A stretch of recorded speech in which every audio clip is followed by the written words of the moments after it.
everybody. Welcome to the 150th episode of Here Comes the Spider-Cast and the 60th anniversary of our pal Spidey. I am your co-host, Mike L. As always, I'm joined by Joshua Mervell, and today on our very special 150th episode, we're going to be talking about February of 1989, where we've also got a couple of other little surprises throughout the episode we're going to be dropping, but... Yes, that's right. We're pulling out all the stops today, and we're joined, as usual, by G.I. Jolie.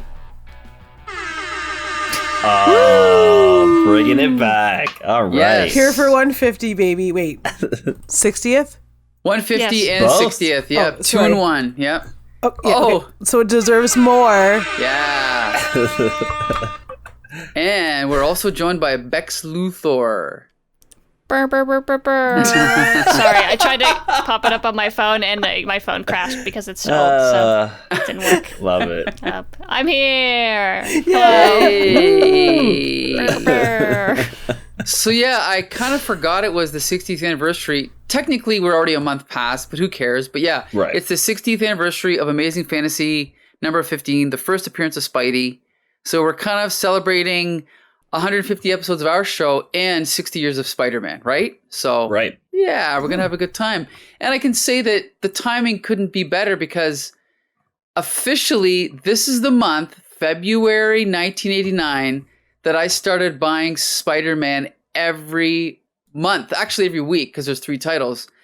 Before this point, I sporadically bought Spider-Man, but this is when I became obsessed. So it's perfect timing for me.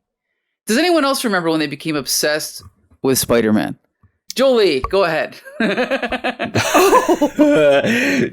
Jolie's still waiting for that day. Maybe we're not all obsessed. Okay, fine. So, I'm trying to think. I don't remember because I think I watched the Spider-Man TV show before I really I had was going to say, memories. yeah, I think the 90s show was like when I fell in love. I wasn't obsessed, but I was definitely interested when I was sitting in the movie theater or watching Tobey Maguire. Well, see, I guess what I mean is like I like The comics, Spidey. I don't know.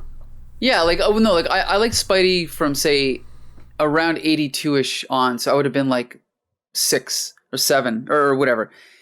And so for several years, I'd sporadically buy Spider-Man comics as I saw them. But at this point, it became like in my head, I have to buy every single Spider-Man comic I see. I don't care if it's good, if it's bad, if it's good art, bad art. I became obsessed. And this is also where I started the legendary Spider list that I've told you guys about, where I listed every comic and who drew it and who wrote it and, you know, what the story was and how it crossed over. And, this is before the internet. So, you know, this is the only way I could, you know, document this information. So, anyway. Have you turned that into an Excel spreadsheet yet, or is it still like paper? I can't find it, but I'll have to dig through my boxes, but I've definitely got it here somewhere. So, Yeah, I it's the show for sure. I mean, I was obsessed with watching that 90s cartoon.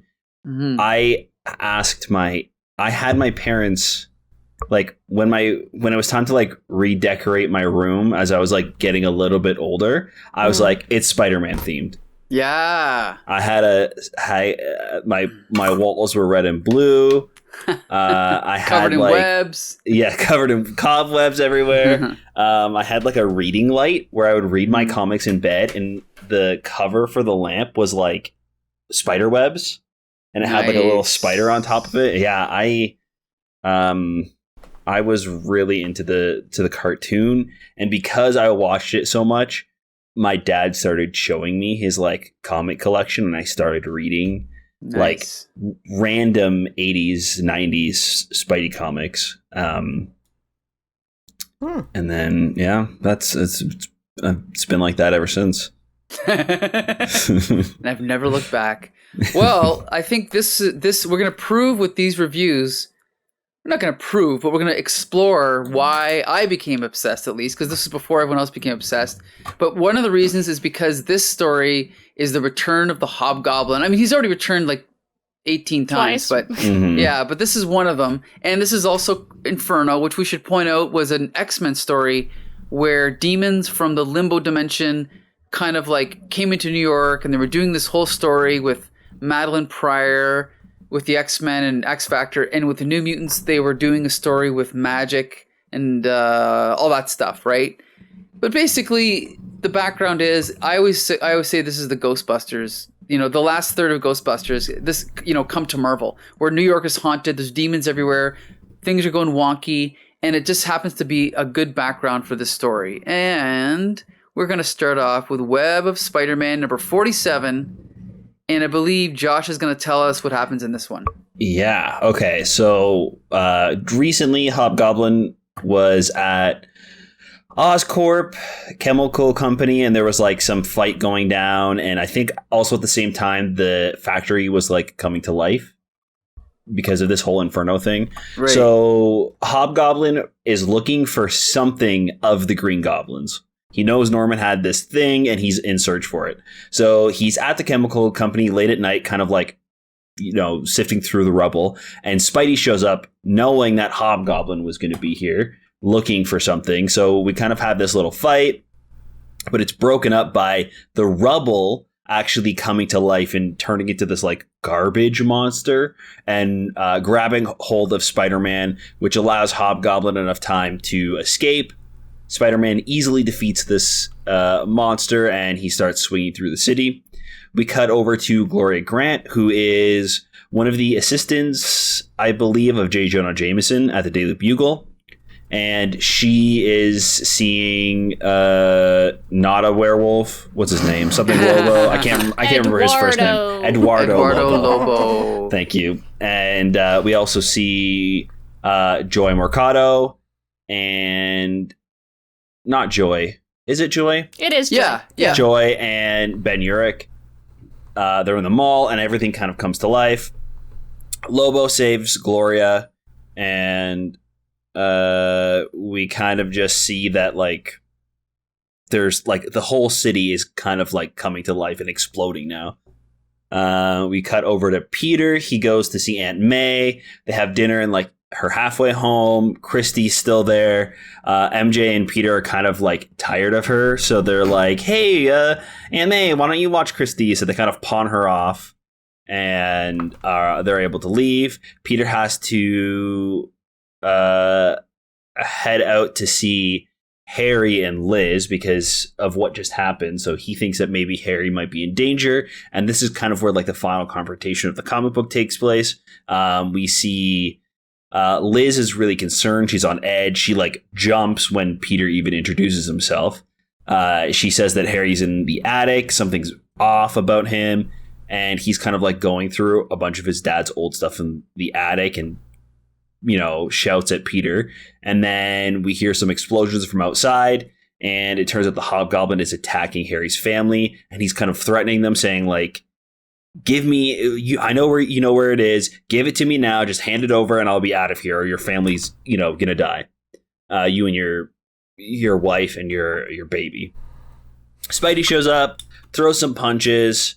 Hobgoblin's throwing pumpkin bombs, and then Spider-Man gets knocked out and thrown into the pool. And Harry finally just says, fine, it's at the factory, I believe he says, right? So he sends him back to the factory. Harry's like, I have no idea what the hell that guy's even looking for. So he just wanted to kind of buy them some time. Peter starts swinging through the city, and then we see like this like aura, I guess, around the Empire State Building as J.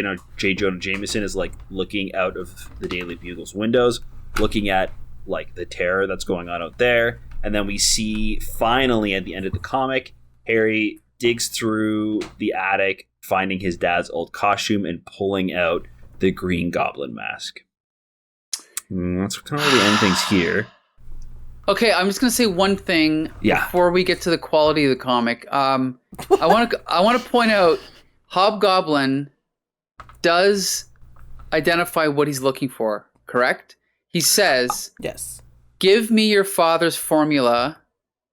And then Harry Osborn confirms that he said my father's formula, the face in the mirror. And I want to point that out because later that continuity is violated in Amazing Spider-Man, and Harry Osborn says he doesn't know, right? Why? Right. He burned it like long ago. Yeah. So we'll get to that in a minute. But I'll just say that I really did enjoy the story. I think Alex Saviuk is once again outdoing himself. I think the inks are a little messy as usual by Keith Williams. But I thought the story was pretty good. Other than, you could argue it's a little bit melodramatic or forced, the way that Hobgoblin just shows up and starts, throwing pumpkin bombs at the family. It's a little bit ridiculous, but I mean, then again, what can you expect from a superhero comic, right? But I thought this one was pretty good. I think going off of what you were saying about Harry, now that I'm remembering it correctly, Harry doesn't remember, but the Goblin remembers the formula. Because Harry has the same thing that his dad has, where like the Goblin is another personality. And I believe it's the Goblin that is responding later on. So once he puts on the costume and he's kind of like back into it, okay, all of like the Goblin stuff is coming back. And then that's also why Peter is concerned at the beginning of the next comic that we're going to be talking about. Like, oh, is he going to remember that Peter is Spider-Man or not? And gotcha. Yeah. So I think now that he's kind of like getting his memory back from the last time he put the Green Goblin costume, he's lost his memory. All right. Yeah. Oh, by the way, I also must point out this cover is awesome. I love it. Yeah. Alex that's Saviuk. great. Holy crap, it's good. I mean, obviously he's better when he inks himself. I wish he had time to ink himself, but maybe he didn't. But G.I. Julie, what did you think about this story right here? Because I didn't read the other one from the week before, I guess. I was confused as to why everything was alive. And I wasn't like just confused. I was actually kind of annoyed. Because everything would be fine and then things would become animated. Yeah. Well, and then it didn't happen throughout. Am I confusing this with one of the other ones? No. It's this one. It's same thing happened to me last week too. Mm-hmm. I think it's. Go ahead. Finish what you were saying, and we'll however, however, it didn't annoy me enough. It annoyed me enough to like go back and be like, oh, okay, that's right. I missed a bunch of stuff, but I really liked this one a lot. I really liked the art. I really liked the writing. I don't know what's happening. This may be like foreshadowing the next part of the episode, but it's like there's something about Gerry Conway's writing that is it makes logical sense. Like, yeah, they're like they're actually like a really good writer. They're not just okay. So we cut from back and forth between things. Like, he goes to Aunt May's with Mary Jane and the cousin, who I totally forgot about. But, like, he does it in a way that's not jarring.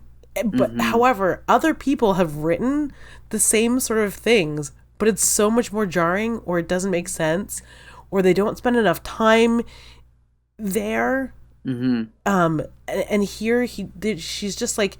She's having Mary Jane and like Peter are having like this full conversation about how he's Spider-Man, and it's like it's actual dialogue, like it's actual human dialogue. It's not just like comic book dialogue. Oh, good point. It's comic book dialogue, but it felt more fluid to me than like usual dialogue. The dialogue we usually get, I should say. I just got to quickly say, somebody posted on, I think it was Back Issue Magazine, who they thought wrote the best dialogue in the Bronze Age. And because I've been reading so much Spider-Man, I put Gerry Conway, and a lot of people agreed and put Gerry Conway. And I think it might be because at this point, he had experience writing for television for a show called The Father Dowling Mysteries. Oh. Yeah. And so it's like you can't write for Hollywood unless you're a half decent writer. I mean, some might argue that. But compared to a typical comic book writer of the 80s, you have to be decent, or you just wouldn't get the job, right? He didn't start writing for Father Dowling until the 90s. Oh. Well, it shows what I know. But he, however, did write for television. Okay. He wrote My Little Pony. See? That's what I'm talking about. Transformers, G.I. Joe, Dino Riders, Dino Saucers. But yeah. Yeah. Well, here's the thing, and also even Grant Morrison. Grant Morrison didn't start writing for television until much later in his career, like in the last 5 years, and he's learned a lot about structure and rewrites and blah blah blah. So I think it just shows that's coming through in his writing, because if you read his older work, it's not quite as good as this. So it's like a trial by fire. But anyway, Bex Luthor, what'd you think of this one? Are you obsessed with Spidey now? Yeah, I've never been obsessed with Spider-Man. I don't have Spider-Man bed sheets from my childhood still on my bed as an adult. Still, so that's awesome. Hey, why would I buy bed sheets when I have bed sheets? I'm with you on that. 100%. I might be an adult, but I'm also poor. Yeah, no, something I really, really liked in this one, I think Jolie was talking about the scene transitions are seamless, and that doesn't happen often. And I think the thing that is working so well in this one is they don't transition to another scene until Spider-Man is done in his current scene. So every time Spidey goes from one place to another, then Spidey's leaving the fight with Hobgoblin, then we're showing the stuff at the mall. Then Spidey comes back to... then Spidey arrives at his destination, Aunt May's, and then all the Aunt May stuff happens, and then he leaves Aunt May's, and then other stuff happens. Like we're not just cutting into the scene. The scene is over, and then the next one starts, and then that one is over, and then the next one starts. It's remarkable insight. Yes, good point. Who could have thought that it would be less jarring to not just cut in between a fight scene with random people talking? Christy still sucks. Christy's still the worst. I like her, but anyway. Christy isn't she like conniving, like trying to steal Peter from her cousin? Mm-hmm. Well, in an innocent kind of way. Is it? I don't know that it's so innocent by Just now. an innocent wait a minute, walking in on him on the shower. I think she actually says flat out, he's going to be mine. Okay, that's not so innocent, I guess. Yeah, she's like, but just wait. Someday, somehow, Peter's going to be mine. Like an evil villain. She's going to steal her cousin's husband. She, a teenage girl, is going to steal her grown adult, Mary Jane, the most beautiful woman in the world's husband. Yeah, girl, sure. Looks don't matter. Anyway. When you're Mary Jane, they do. Because she's also a fucking vamp, so... Like in later issues, I have more pro Mary Jane stuff to talk about. I'm glad they dumped Christy off with the old people. She sucks. My biggest problem with this, I really, really, really, really like watching Harry go crazy again. It's great. I just wish Inferno wasn't happening at the same time. Mm-hmm. This seems like there's so many like little tiny Spider-Man plots that Inferno could have been happening during. This seems like it should have maybe waited until Inferno was over or like happened before. It's very like Harry Osborn is turning back into the Green Goblin. That's a big fucking deal. Mm-hmm. But also the escalators are coming to life. Woo, crazy. Right. Right. Yeah. Like, I think they should have pushed the Harry stuff back a little bit till Inferno was over, and then maybe elongated the Mysterio stuff for the Spider-Man, because then Spider-Man not knowing that this isn't Mysterio could have been a story for a couple issues.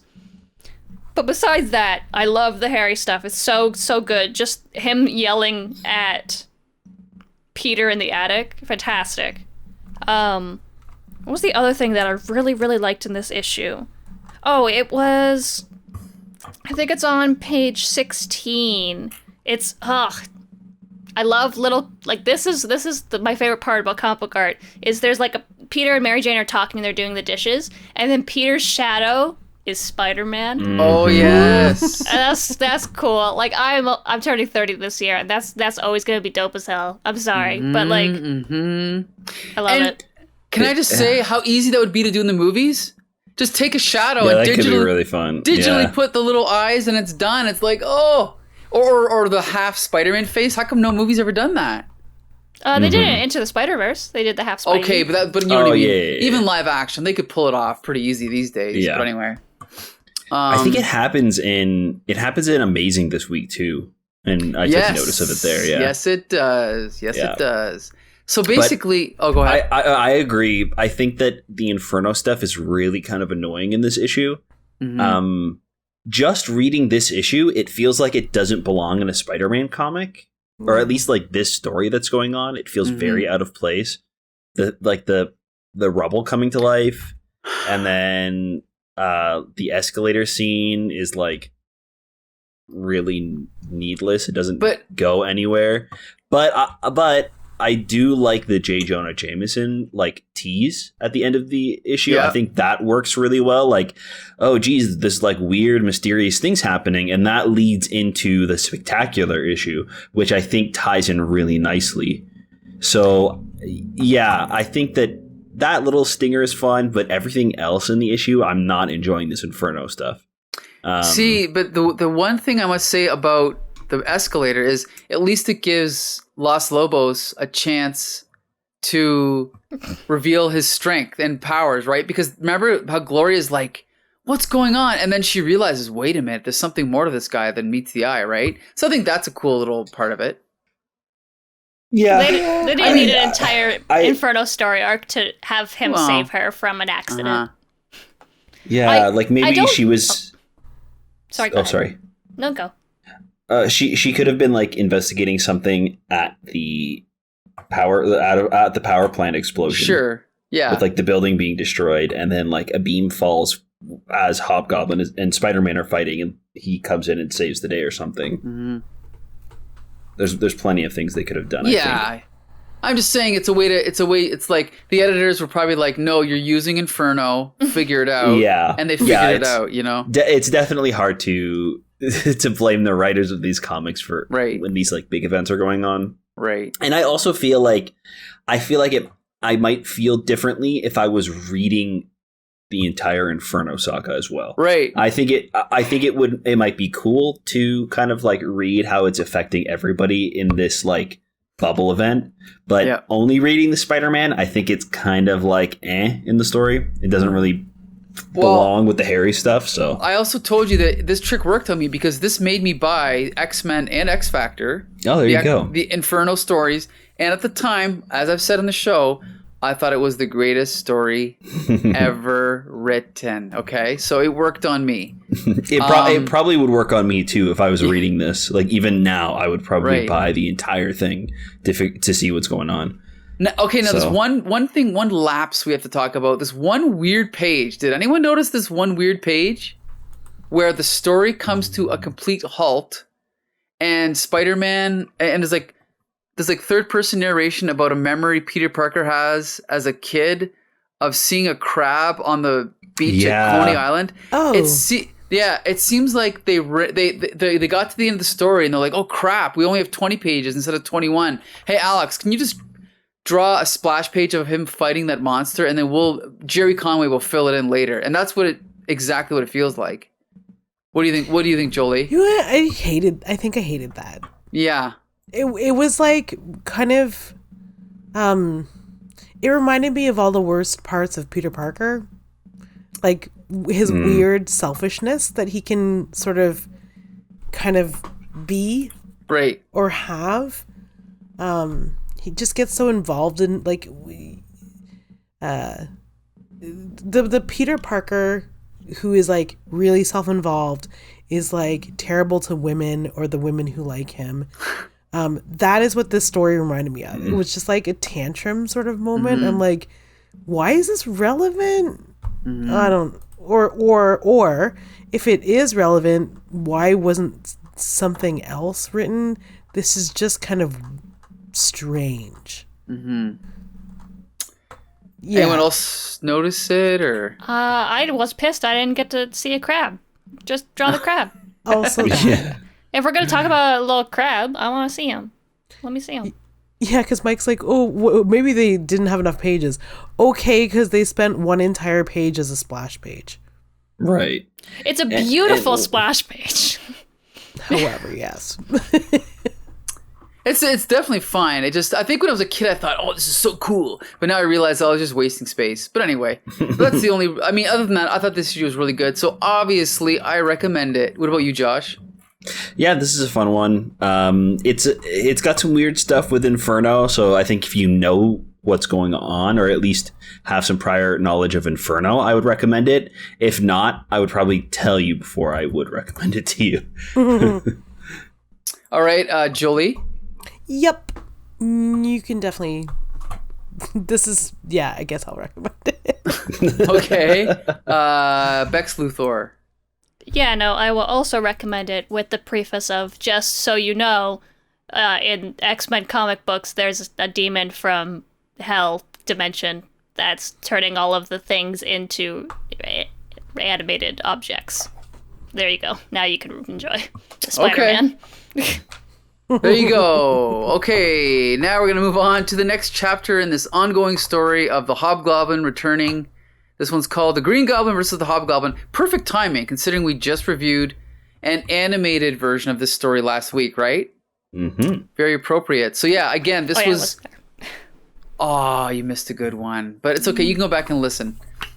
But I could anyway. just watch the shows myself. Yeah, and then listen to our review. Anyway, Right, okay, amazing. Well, hey, no one else listens. Anyway, Amazing Spider-Man 312. Oh yeah, Bex Luthor, you can review this one. You're gonna summarize. Yep. It's not an illusion. It finally happens. So says this sticker on the front. Oh, I thought you meant you. No, that's literally a yellow sticker on the front of the comic. Mm-hmm. Yeah, I know. Why did they have to preface it saying the non-mutant superhero? I was because gonna mutants ask are going that. on? Okay, the reason is because I guys, I lived through this. I can tell you. Okay, it's God. because the X-Men was so popular at this point that they actually, it's like they were just playing off the popularity of the mutants by calling him a non-mutant because X-Men was so hot at this time. That's pretty much why. Also, So, they have like- superhero trademarked. The copyright for superhero is co-owned by DC and Marvel. However, Interesting. if you were to do a superhero story, you could probably legally do it, and you can't copyright superhero. It's ridiculous, right? Right. So they trademarked it, but it probably wouldn't hold up in court. I mean, not now, because it's such like a common term, but maybe then they had some grounds to it. Maybe, yeah. Because, like, what other superhero media was there in the 80s? Well, there was in the 80s they'd already drowned everyone out, but before, like, there was in the 40s there was like 25 companies publishing superheroes. So. Oh yeah, all those 40s copyright laws that are nobody's stealing anybody's intellectual No, property. but yeah, in the 40s. that's what I mean. They're all lost to history, but they did exist. So anyway. All right. Anyway. Let's get started. We finished the last issue of Web of Off with Harry getting the Green Goblin costume, and we start this one with him putting it on. So spoilers. He puts it on. Could you imagine if you were only reading one issue, like you were just reading Web of as it went along? You'd be so confused. So we start the issue, and Harry is definitely succumbing to his goblininess because of what Hobgoblin is threatening his parents, or his family, rather. And so Harry believes that he can't save his family, but the goblin can. So he glides off into the night. Meanwhile, Peter and Mary Jane are just heading home. What are they doing? Just being emo as hell. All right, moving on. So the last issue, Harry told Hobgoblin that what he was looking for was in his Manhattan apartment. And so he went there, and he confronts him there, and obviously he lied about that. It wasn't there. So now they're having a confrontation. Peter goes to work for some reason during all of this going on. He's like, oh, you know what this calls for? Some photo opportunities. So he shows up at the Bugle, and shit's really going down. But J. Jonah's there to lead the day. Got some more sick Hobgoblin versus Green Goblin fights, thankfully, because that is what's on the cover. Then Peter realizes there's no work for him at the Bugle, so he goes to school, because remember, he's in school now. Because things are coming alive, they've closed the school down for students. So Peter can't get in, but we get a little flashback, or a little flash inside of what's going on, and Dr. Kirk Connors is there, because he works there. and looks like some lizard shenanigans are about to unfold because we don't have enough going on right now. And we have a very ominous tone of him saying, "Well, good thing I got my lizard under control," and then he is the lizard. So definitely not under control. Peter heads, I believe, back home. Mm-hmm. Yeah, he heads back home, and then we get that great shot of the Spidey shadow on this page here, which fantastic. So Peter heads back home, but Mary Jane is doing a photo shoot, which is not culturally appropriative at all. So she's doing a jewelry photo shoot where she's got like these snake bangles, and because Inferno's going on, the snake bangles come alive and start attacking all of the people on the set. Peter then leaves, and he realizes that the Hobgoblin he goes after the Hobgoblin, and he finds both the Hobgoblin and Harry as the Green Goblin fighting, and he realizes that Harry has turned back into the Green Goblin. Too many goblins. And then obviously they fight as well, so everyone is getting in on the ass kicking.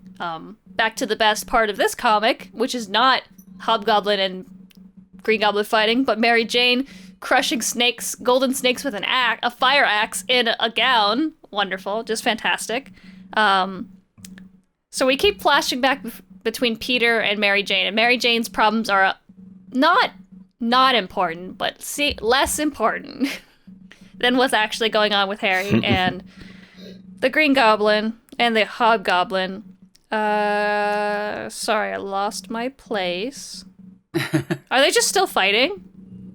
Yeah. Yeah, essentially. They just fight a lot. It's just a really, really long fight. And then I think Harry uses his wits and just throws a bunch of pumpkin bombs on the Hobgoblin, and he knocks him out. And he's like, "If you ever threaten my family again, I'll kill you." Uh-oh. And so Hobgoblin is obviously distraught, and he flies away. And then we get a cool little end screen of Peter going one way and Green Goblin going the other way, and a bunch of demons coming from hot dogs, and also the lizard. I remember this issue being better, and recapping it, maybe not. Mike, what'd you think?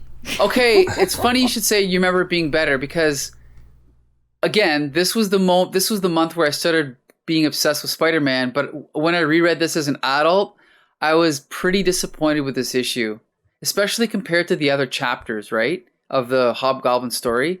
And one of the biggest reasons was how anticlimactic the fight was. Like, it seems like this is the main reason I bought it, right? And we'll talk about the art later, but the art was very cool. But they're fighting and they're fighting and they're fighting. And then there's a moment where Harry Osborn says, where is it? He's like, "Oh, I know he's crazy. So maybe if I act not crazy, I'll beat him." Right? Like, he basically thinks that. And then what is his genius ploy? To fly away and then fly behind him? That's it. That's how he defeats him. Yeah. And he throws pumpkin bombs at him, and that's it. That's the end. And then I also want to point out, this is the problem with Todd McFarlane and Rob Liefeld, is that they tend to have knee-jerk facial expressions. And so it's like tough, cowering, scared, angry. And so if you look, the Hobgoblin is supposed to be an intimidating villain for this whole issue, and he is. And then for that digital page 21, the Green Goblin grabs Hobgoblin by the collar, and Hobgoblin looks like a scared little kid, you know?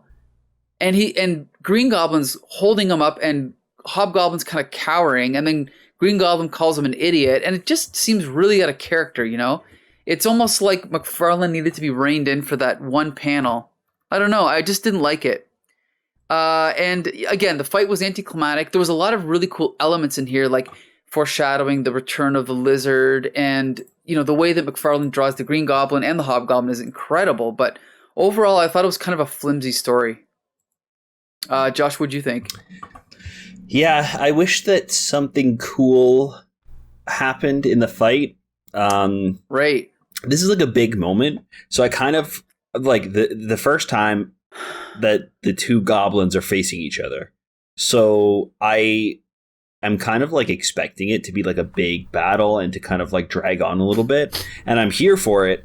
But as long as something interesting is happening, instead of them just kind of like flying around throwing shit at each other, like nothing fun happens.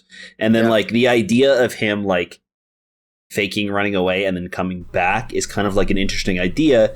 But in the panels, he's on his glider facing one way, and then all of a sudden he's on his glider up. And like, you know what I mean? Like there's nothing visually that looks interesting about the fight or the confrontation. The panels are great, capes are flowing, and explosions are happening, but like it's just kind of that. Every page, every panel. Right. So I'm pretty bored with what's going on here. I think maybe what they could have done is, the ending is like Green Goblin kind of wins, and then all of a sudden Hobgoblin's like, no, actually, I think I win. And then he like pushes Green Goblin and then starts blasting him. Yeah, like there's no like way he got out of it. And then Spidey has to come in and save Harry.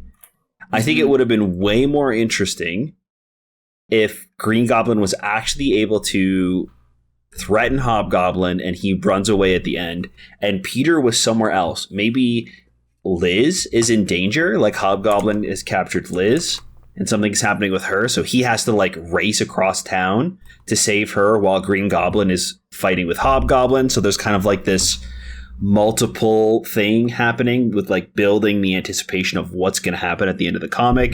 Spidey's racing and we're cutting back and forth between them fighting each other, like something to kind of like build the action and then let these two goblins fight it out and have like their own battle. But the fact that Spidey has to be thrown in is kind of like okay, I guess they kind of like sissy slapped each other and then Spidey had to come in and break them up. That's kind of what it feels like by the end of it is, you know, Spidey just comes in and stops it. Yeah, exactly. Yeah. So I agree. Yeah. Oh, this is terrible. But Becca's totally right. The MJ stuff is the best. Yeah. Her like rallying these like photographers in like big suits at like this photo shoot is so fun. And like them, the panel of them like grabbing their improvised weapons that they're gonna break these like creatures that have come to life. It's so fun. I love that part. That's great. Yeah, it's I agree. What are they holding and where did they get that stuff? He has like pliers. One of them's just a knife, huh? Yeah, and it's like one of them is just holding a scrap of paper. Yeah, I'm not sure what that's supposed to be. Yeah. Wait, I'm just looking for that. Kind of looks like a batarang almost. Oh yeah. You know, the older, the batarangs you just carry around as a lawyer. But yeah, that panel of MJ swinging the fire axe, that's the best part of this, which is kind of sad concerning what this is. Well, here's the thing: is this brings up a good point? Is that McFarlane's art had been evolving, and I think with this issue, he enters like a new phase where his inking is it's becoming finer and more detailed, and this is kind of like the style he would use for the rest of Amazing Spider-Man, and I love it. Like, there's so many panels in here that as a kid I stared at for hours and hours and hours trying to imitate, like Green Goblin pulling the mask Harry Osborn pulling the Green Goblin mask over his face, flying out over the city. Again, this was the only chance McFarlane got to draw the Green Goblin, and he goes all out, like flying past the moon and the smoke trail behind him, right? Like, I used to try and imitate that as a kid. Even the shots of Peter and Mary Jane on the balcony of their apartment, they both look great. Hobgoblin making his appearance with his cape, right? All like in the background, like swinging around in the background. The perspective of the Goblin glider flying over the city and the perspective of the buildings, that's all great. The shots of J. Jonah Jameson with his stogie floating above his mouth. You know what I mean? Like, who cares? Whatever. It's a Bugs Bunny cartoon. It doesn't matter. It looks great. And then once we get into the fight, even though the story isn't great, the artwork is incredible. Like the Hobgoblin's cape, again, creating a panel border, right? And then we talked about the Spider-Man shadow on the wall. I mean, Mary Jane and the Egyptian outfit, like that's incredible. It's like a pinup. Spidey swing over the city. That's probably, I think that image has been used in merchandise because I've seen that image a million times before. Yeah. And just this whole fight between Hobgoblin and Green Goblin. Again, even though what happens is not great, the artwork is great. Like the nice shot looking up at the Hobgoblin while the pumpkin bombs are coming down above him. It's just incredible. So yeah, the art for this issue I thought was standout for sure. Even though McFarlane was inconsistent with the way he drew things, he was very creative with his panels and stuff like that. So have we ever seen him do Spider Sense before? I'm sure we have. Yeah. I think so. Okay, because I was like, up until I guess I just didn't really notice it until now. But everyone does those like squiggly Spider Sense lines that are just inked. But in the panel, it's hidden amongst the fighting. There's this really thin panel where it's like a cinematic cut too. And it's... Oh, yes, I see it. He just says... Oh, yeah. He's thinking Spider Sense. And it's like yellow. This is the first time I've seen it yellow like that. That I recall. This? Digital 16. So it's the panel. It's the same page. Yeah. Yeah, it's dope. Very cool. Yeah, it reminds me of like when you get the halo around the Virgin Mary. Yeah. The Virgin Peter. Not so. Yeah, what reference do you think he used for this Mary Jane pinup? Because it's probably the best woman he's ever drawn. You know what? Off the top of my head, and I'm willing to Google it. Her name is either Joan Fontaine or her sister Olivia de Holland. They have two different last names. But I in my head, I think there's a movie where one of them might have dressed up like this. So Jolie, are you Googling it? Do you want me to? I mean, yes. He definitely used reference from probably knee up because we got those like McFarlane Layfield feet that I just cannot stand. So ignore that. But yeah, everything knee up. That's the ticket. And I also just wanted to point out the contrast from that to the drawing of her on the balcony with Peter on digital page 6, where she's got a boob butt going on. So sometimes we're good and we got it, and sometimes we just when she's got it. What did you call it? A boob butt. You're showing the boobs and the butt at the same time. That's not spines. Yes. Spines don't work like that. You can't do that. So she's showing full frontal cleavage and backside. Like, you gotta pick one. Yeah. But yeah, it's just like it made me laugh so hard because when I first saw that one, I was laughing, and then I saw the like full page pinup of her. I was like, that's the same guy, dude. What are you doing? But yeah, and then obviously Spidey is so good. Sorry, Jolie, go ahead. No, it's like it's really funny that everyone really likes the art because I kind of didn't like it at all. Really? What didn't you like about it? Most of it, like the well, you had mentioned before. You're like, he's starting to adopt the really textured thin lines that he's known for. It's for me. That's like what I like the least about McFarlane's art is when it gets small and sketchy, and less expressive, and it's like it's more angular and it's more I don't know, like there's no differentiation between a line that's used for shading and a line that's used for a line, and it's to me it's not whatever, it's not a deal breaker, but I kind of liked early McFarlane. I don't know. I mean, I know what you're saying. Like, even for me, even though I love this era, I was nostalgic for the Hulk and the early issues of Amazing where he had like that thicker line. Sorry, he still does it a little bit. but I feel like was being released twice a month? No, at this point they were Not back anymore. to monthly. Okay, cool. So that's why I think his art has gotten better again, because he's able to spend more time on it, you know? Yeah, like the compositions are great. The panel, experimenting with the panel and storytelling at the same time it's back to McFarlane form. I still just don't know about the small lines and the details.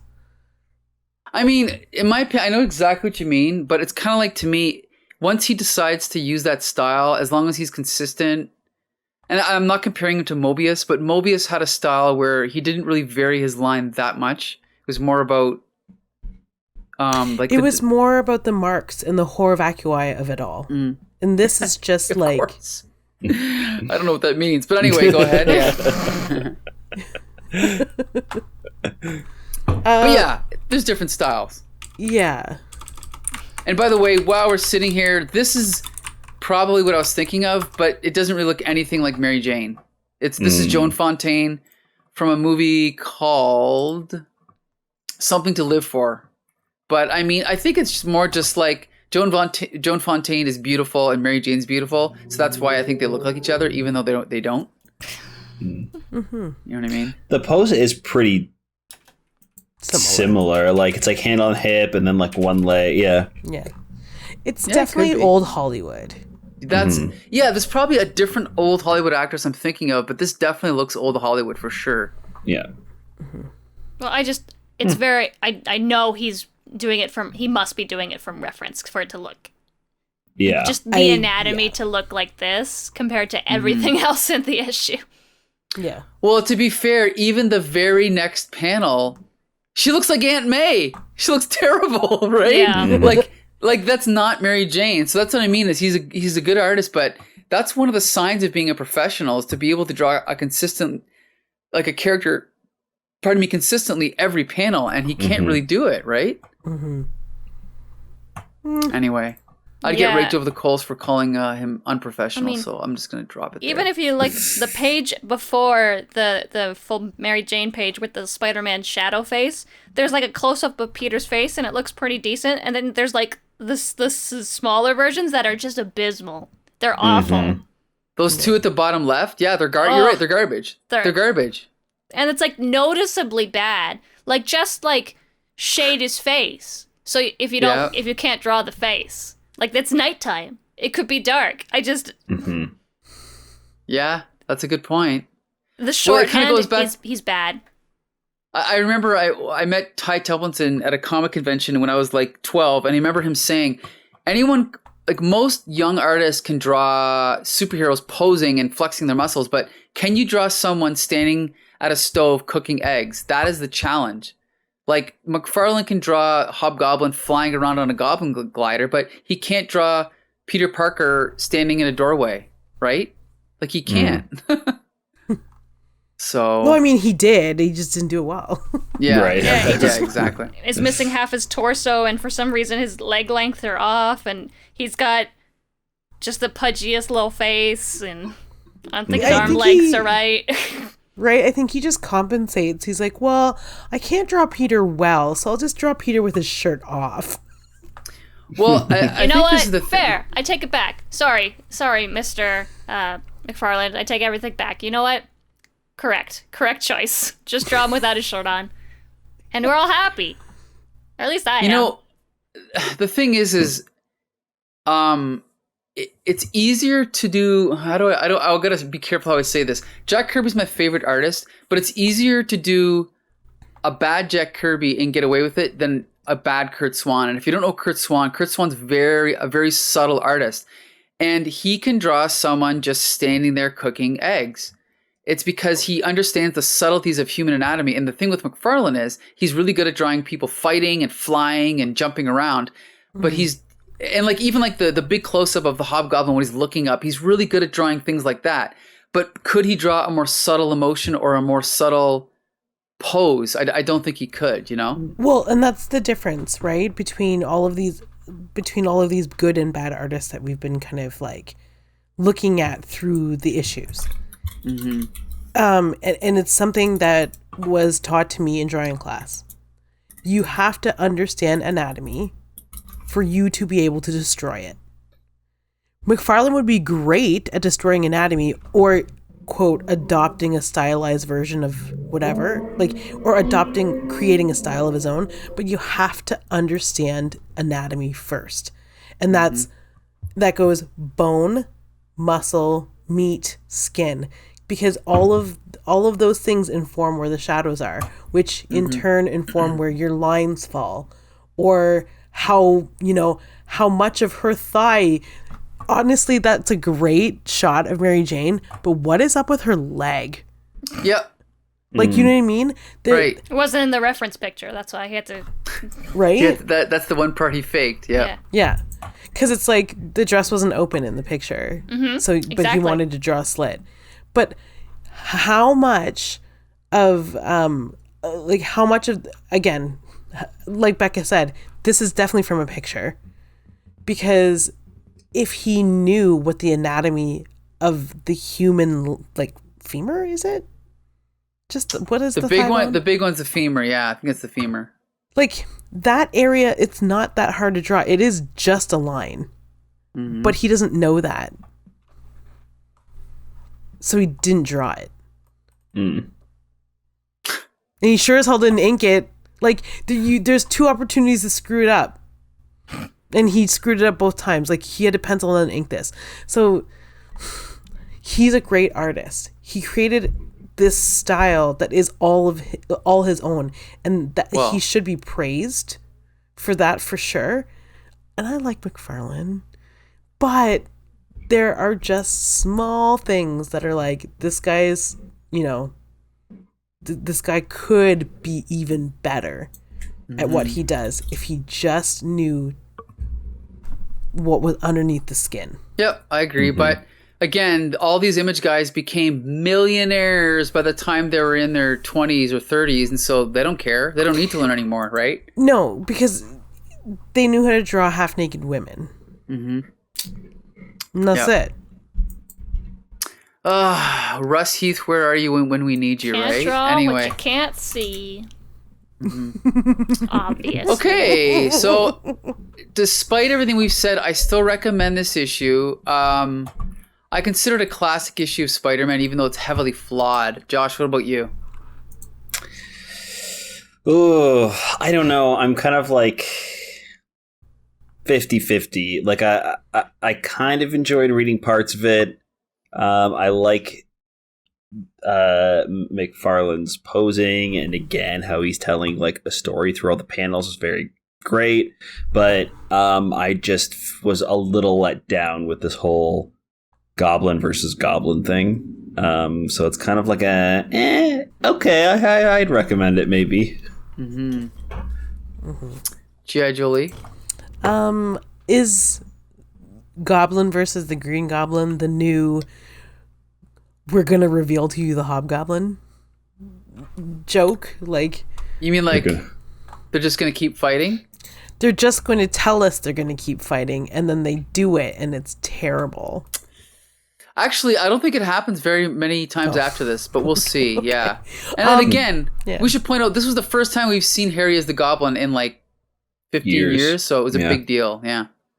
Yeah, I'm kind of with Josh. I sort of half-heartedly recommend this just because the art is like, I just keep flipping through it. I'm like, damn, this is fantastic.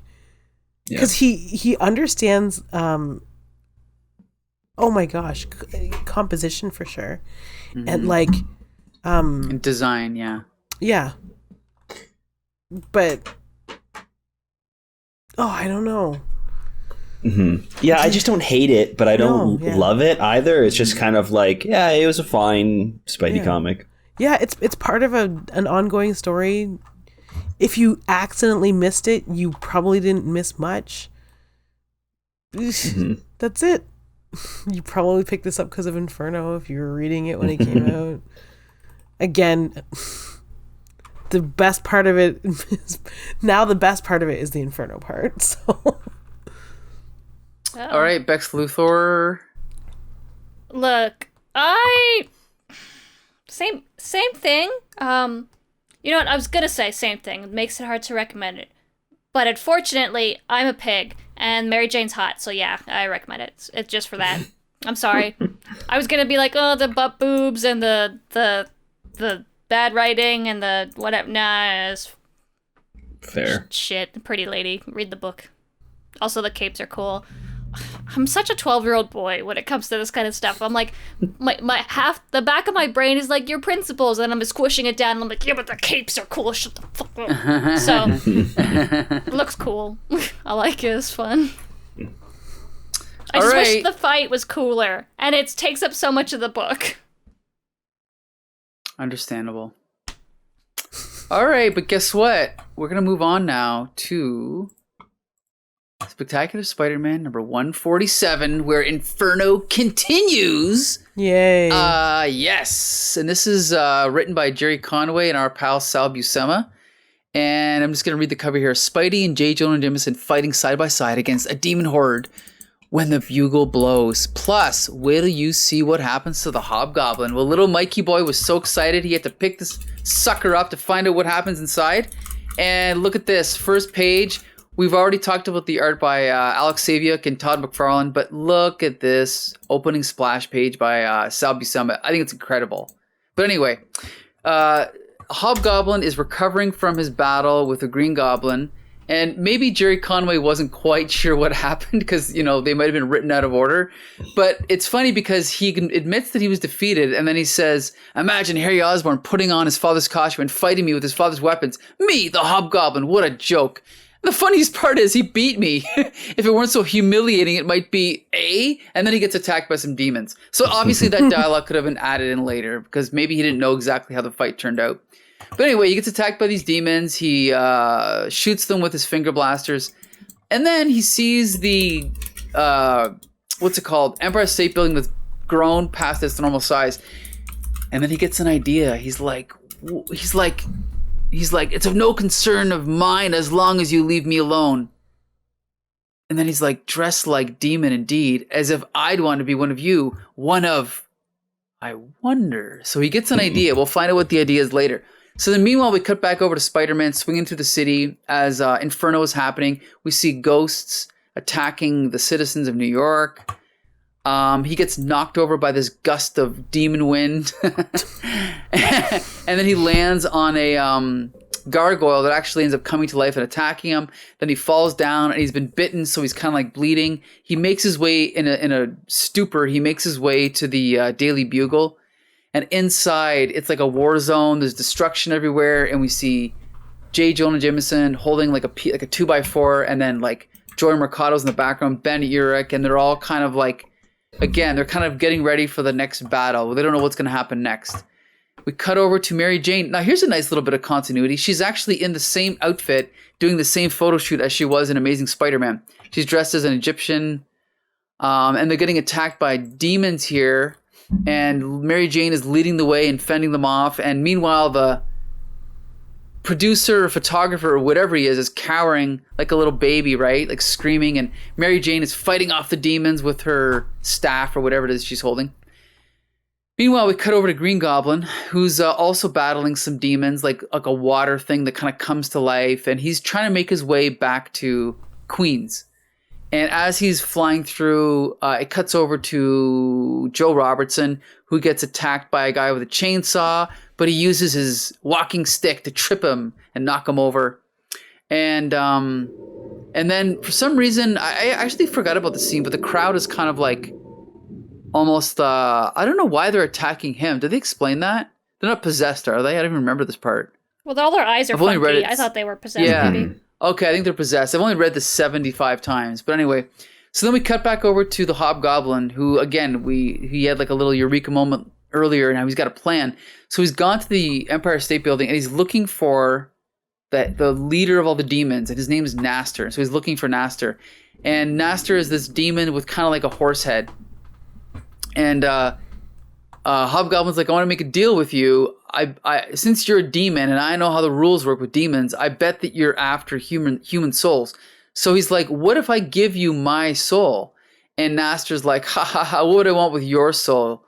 But anyway, you've made me laugh, and that's worth something. So, okay, I'll give you what I want. And what the Hobgoblin wants is he wants to become a demon, just like Nastor and all these other demons that are attacking New York City.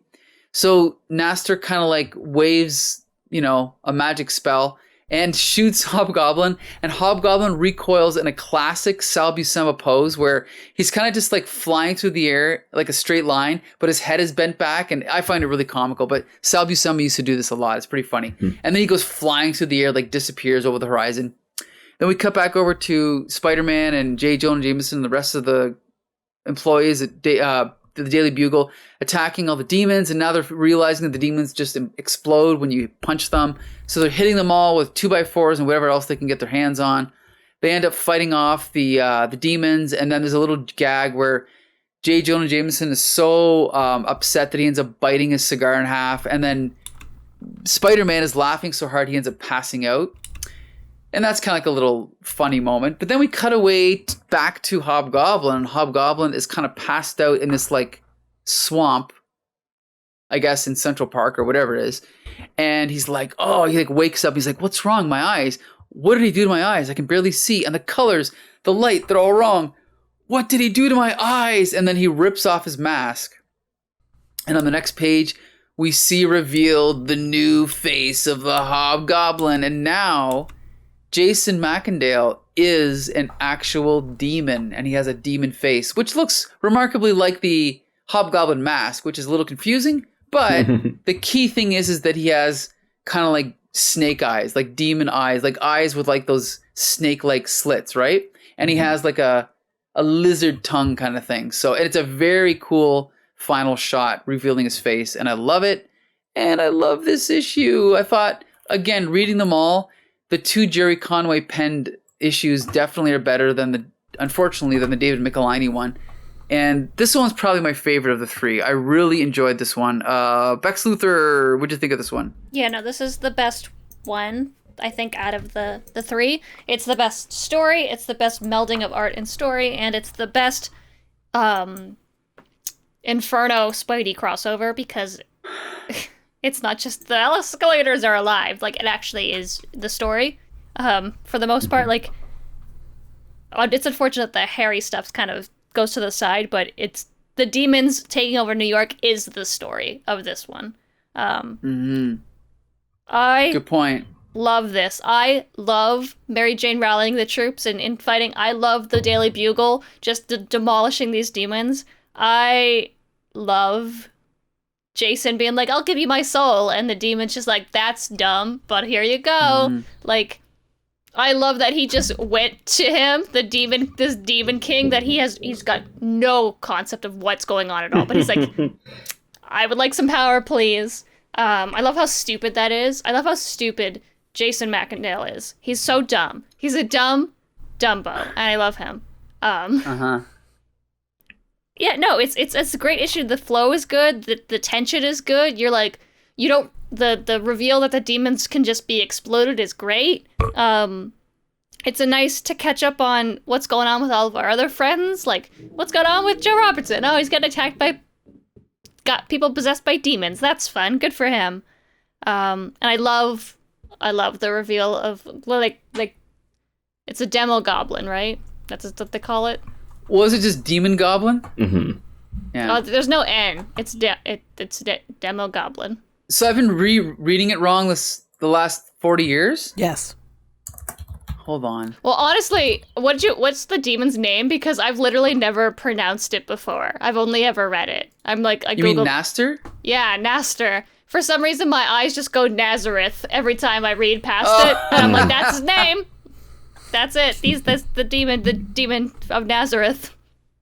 I mean, don't get me wrong. I could be wrong. Oh, what? I haven't. Yeah, it is Demo Goblin. I've been reading it incorrectly my entire life. How's that possible? It's Demo Goblin, like Demogorgon. Yeah. Okay. And like the demo is like the root word. It's just demon. Yeah. So we're all right. Well, no, but I actually added in an N, so I'm wrong. Oh, whatever. We're all right except Wow. for Mike.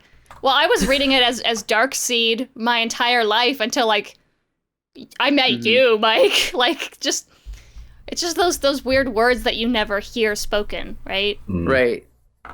So you just decide how it's pronounced, and then then you watch a movie, and they say, what are they, instead of symbiote, they say something weird. You're like, that's not what it is. But yeah. Yeah. I think they got it wrong. I think they got it wrong. Yeah, this one was super fun. I feel like it was very cinematic. I love Peter and JJ fighting side by side in the Bugle. It is so great. And then their banter back and forth is super fun.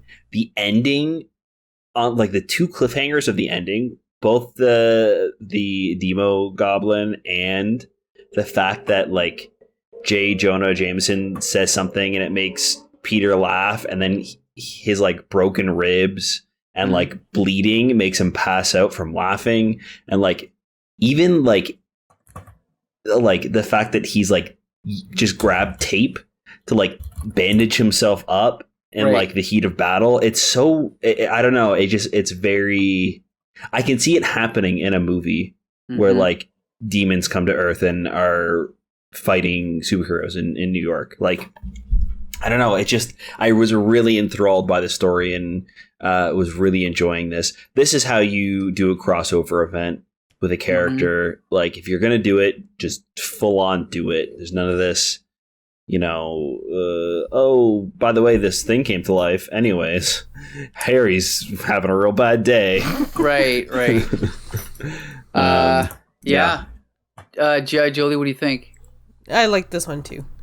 I also liked that there's sort of like continuity happening between all three of the issues for the month. That was really nice, and something I've kind of been yearning for silently, but never quite getting until now. Right. Which is weird. They started doing it and then they kind of just completely dropped it, which was a bummer. Like, it was a surprise when they did it for Cravens. I think that was the first time they had really done anything like that in Spidey comics. And then a little later on, was it Mad Dog Ward that they also did that? He was missing in all three. Right, yeah. Right? So they did it a couple times and then they stopped, and it kind of went back to status quo where nobody talked to each other in the writer's room, and they all had different continuities of what was happening every month. So that was kind of annoying. Yeah. So it is, I do like that these three flow into each other really and nice. It's very seamless. Like Becca was saying, she just has, or no, I think Mike was just saying it in the recap. You cut back to Mary Jane, and she's still at the photo shoot fighting demons with like the crew and the cast. And my favorite part of this whole thing was the Daily Bugle and everybody in the Daily Bugle with 2x4s. Right.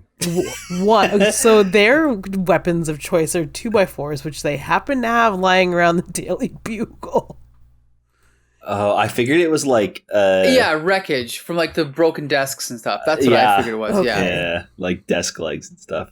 That's great. Fine, but still funny as hell. I know we're gonna get to it eventually, and I mean, if we're done talking about the story, because we know the story's good, dialogue's great, everything flows together very seamlessly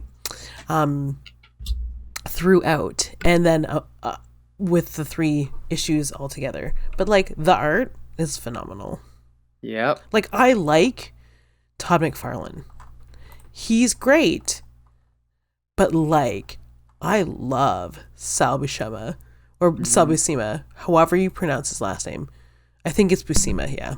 Yeah, I think it's Buscema. Yep. Or Buscema. Even Parker loves it. He loved it so much, he came and sat on Josh's lap for anyone who can't see us. Yeah, he started. Also, in case anyone didn't know, Parker's a dog. Yeah. Don't ask questions. Well, no, the thing is, though, is that beyond even just Sal Buscema improving, he's almost experimenting a little bit. Like, the way that he draws Naster is almost, I don't want to say abstract, but he's so, like, with the horse face and then, like, the big thing sticking out of the back of his head, like, very cool looking. And then when he leans back and laughs, like Sal Buscema is having a lot of fun with this issue, you know. Oh yeah, and even the Empire State Building, like his interpretation of what the city coming to life looks like is a little more surreal than everyone else's interpretation. Yeah. Which is really cool. It's like surreal in a Bill Sienkiewicz kind of way. Right. I love that the portal is like a big mouth with like the sharp teeth, and like it's like the organic and inorganic combining together adds that element point. of like surrealism. It's fun, yeah.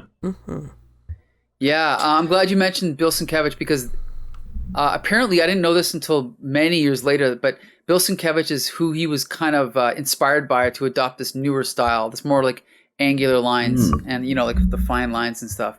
And, you know, again, like we talked about this before, but his texture is incredible. His line work's incredible. At the end of the book, when we get the nice giant close-up of the Hobgoblin's face, I love the line work, you know, around his brow with all the kind of demon scales and stuff like that. It's just incredible. The coloring, the colors are amazing too. Like the textures, just with like blending of different colors, is great. Altogether, this issue was really fun. I think the only thing I would change, and this is like super small and actually more to do with the amazing issue, but I was kind of hoping that Gloria and Lobo were going to show up. We were going to get the conclusion of them in the mall fighting whatever's going on, and it was going to kind of all come together in the final chapter. But I think that's more of like an amazing issue, not or a web issue. You mean? Yeah, sorry, that wasn't web. You're right. Yeah, that's more of a problem with that comic than this one. But it's interesting because even though they're continuing, you're right. I think Gerry Conway, even though he's writing two of them, he's trying to give them their own identity, right? And that's one thing. You're right. Is he keeps the Lobos thing in one book, and the Joe Robertson thing is only in Peter. Yeah. Yeah, pretty cool. Yeah. Pretty cool. So yeah, I mean, again, this was the month where it happened, folks. I became obsessed with Spidey. I love this issue. I love rereading it. It's the best one, and I absolutely recommend it. Josh, what about you? Yeah, this one's a definite recommend. Awesome. Jolie? Oh yeah. Bex Luthor? She's catching them all over there, I can tell. No, absolutely. Read the dang book, you nerds. Okay, so in a typical episode that would wrap up the episode, but we still have some more fun things to do. Oh. Yeah, surprise. Fun. So yeah, that wraps up our comic book reviews, but now since it's the 150th episode of the show and the 60th anniversary of our pal Spider-Man, we are gonna have a little bit of fun, and we're gonna give you some. Okay, first we're gonna celebrate the 150 episodes of Here Comes the Spider-Cast, which we started approximately, I guess it would have been 3 years ago. A little less than 3. I think like 2.5 years now. Yeah. Well, I mean, it was 150 weeks ago, so that's 3 years ago, right? Yeah, I guess so. Wow. Isn't that crazy? Yeah. So anyway, I have a few stats I'd like to share regarding not just the last 50 episodes, but the entire show. And some of the stats are similar to the last time we talked about these, and some of them are different. So first, I would like to talk about on Launchpad what our most popular episode is. And anyone's free to comment if they'd like, but our most popular episode on Launchpad is episode 55, in which we review The Kid Who Collects Spider-Man. Oh, interesting. Okay. Yeah. Remember that one, Jolie? Yes. No. Sort of. Yeah, Becca, you were not on that one. Oh, that's you were not a regular cast member yet. That'd be why it would be so popular. Oh, never mind. I understand. Okay. Our most that was a fun one. Yeah, it was a good one, definitely. I actually can't believe, because if that was episode 55, I can't believe how many we did without Becca before she joined. Eh, Becca? Like, I feel like you were there almost since the beginning, but that was a year. What else was I doing? I can't imagine. Yeah. I think it was like the start of the pandemic. Maybe, yeah. So when I you definitely joined. wasn't doing anything. Oh, maybe I was Yeah. just... Maybe it was work? I don't know. Maybe I'm just, like, Yeah. the worst friend? No. You were the worst working friend. Yeah. Thanks. That was before you used to book off your Wednesdays to do this podcast. Exactly. Anyway, Exactly. don't worry, we won't hold it against you. Okay, so now for some reason things are different on YouTube. Our most popular episode on YouTube is episode 4, just a random episode with me and Josh where we reviewed that weird Kraven appearance in Amazing Spider-Man, where Kraven comes to New York and they have a fight. You remember that one? Yeah. And then he had like his like love interest in it, right? Yeah. Yeah, that's Calypso? so weird. Isn't that Yeah, weird? That's our most yeah. popular episode. Yeah, I have no idea why. Maybe somebody embedded it somewhere or something. Wow, I have no maybe, idea why. Yeah. Now, this is Interesting. funny. Our least popular episode on YouTube happened right after our most popular episode on Launchpad, and that's number 56, where we Right. compare the cartoons, the X-Men cartoons, or the X-Men appearance in the 80s cartoon and the X-Men appearance on, I think it was Pride of the X-Men. I'm Oh, really surprised it's our wow. least popular. Yeah, I'm shocked, actually. But That's super anyway. and I think that one was a video podcast too, if I'm not mistaken, right? Yeah, Like we posted that one with our faces talking I know, about but that's probably why it's That's so it. low. Yeah. Okay. So now I'd like to talk about the cumulative. Am I pronouncing that right, or mispronounce everything else wrong? No, I think that's good. Okay. Our list of the highest, our most frequent guests. Okay. So tied for third place with 4 appearances each is Dustin Windebank and Erica Rock. Okay. Whoa. Oh, okay. Yep. In second place with 5 appearances is Adam Pelche, our pal from the Windsor Public Library. Oh, I movie thought club. he would have been first. Nope. Okay. Guess what? This person is our number 1 guest, and 5 of his appearances happened in the last 50 episodes. Cousin And, Brandon. Our new champion, Andrew Helmer. Oh. 6 appearances. yeah, Can you okay. believe that? Yeah. Yeah, I think Cousin Brandon's only been on 3 or 4 times. Yep. He's only been on 3 times. Isn't that Yeah. funny? That's crazy. And I've been on every single one of those. I thought maybe he was on somewhere I wasn't on. And, well, Nope. shoot. Isn't that How funny? many did he pass Sweet. out for? That's the record. That's the real question, yeah. So and then anyway, and the last time when we did the 100th episode, we celebrated our lists based on the last 100 episodes. Today we're going to do lists based on Spider-Man's entire 60-year career. At least that's what I did. Whoops. So I did the last like 50 weeks worth of comics. no, Me too. I purposely I said in the Oh, email did to be I? 60. Yeah, so Well, feel free to change oops. your answers as we go. Okay. But, okay. I'm so not gonna, just because then I will just talk about modern Spider-Man for 6 hours. So So, J. Michael Straczynski is your number 1 favorite writer? no. I'm kidding.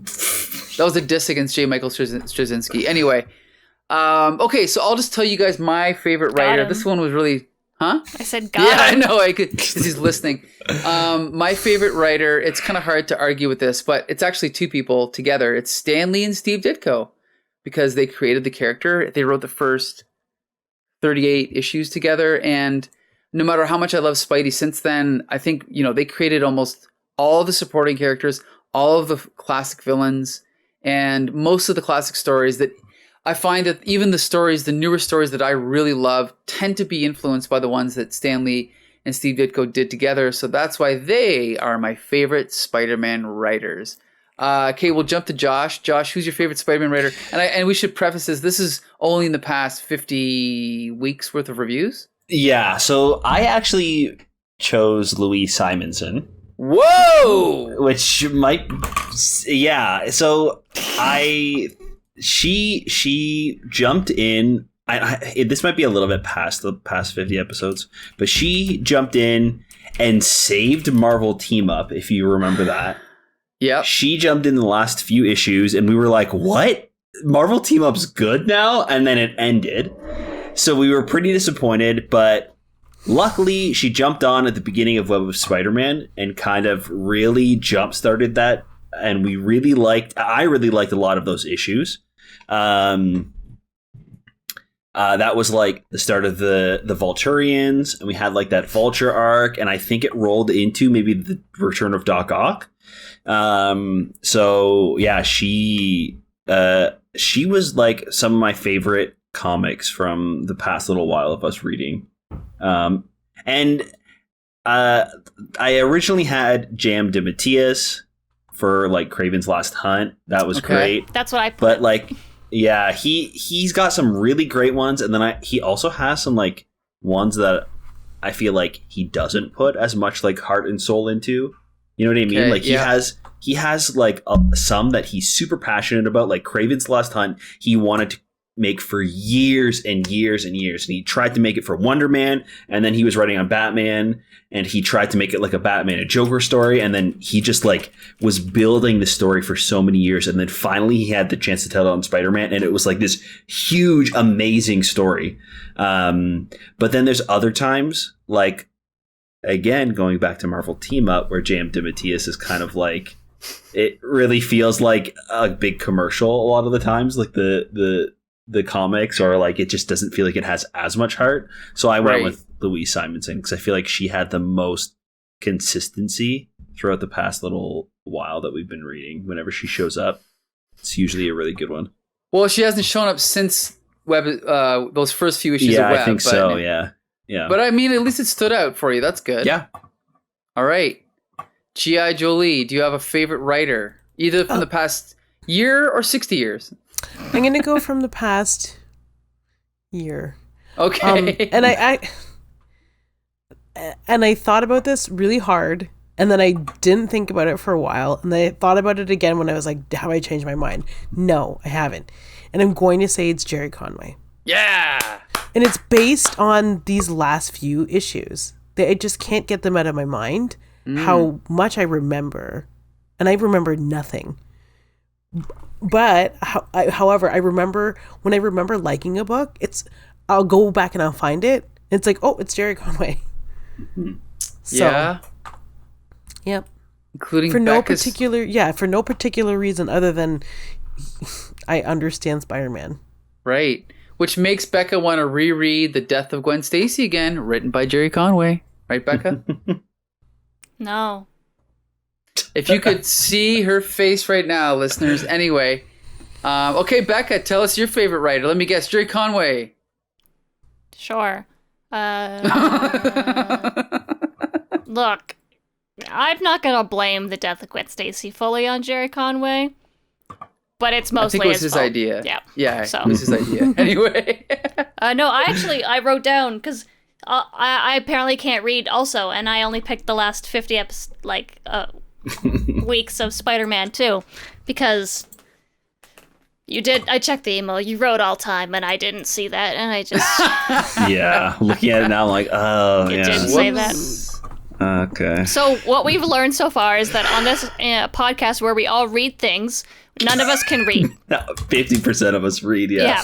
Yeah. Okay. Good to know. But I did put J.M. DeMatteis, because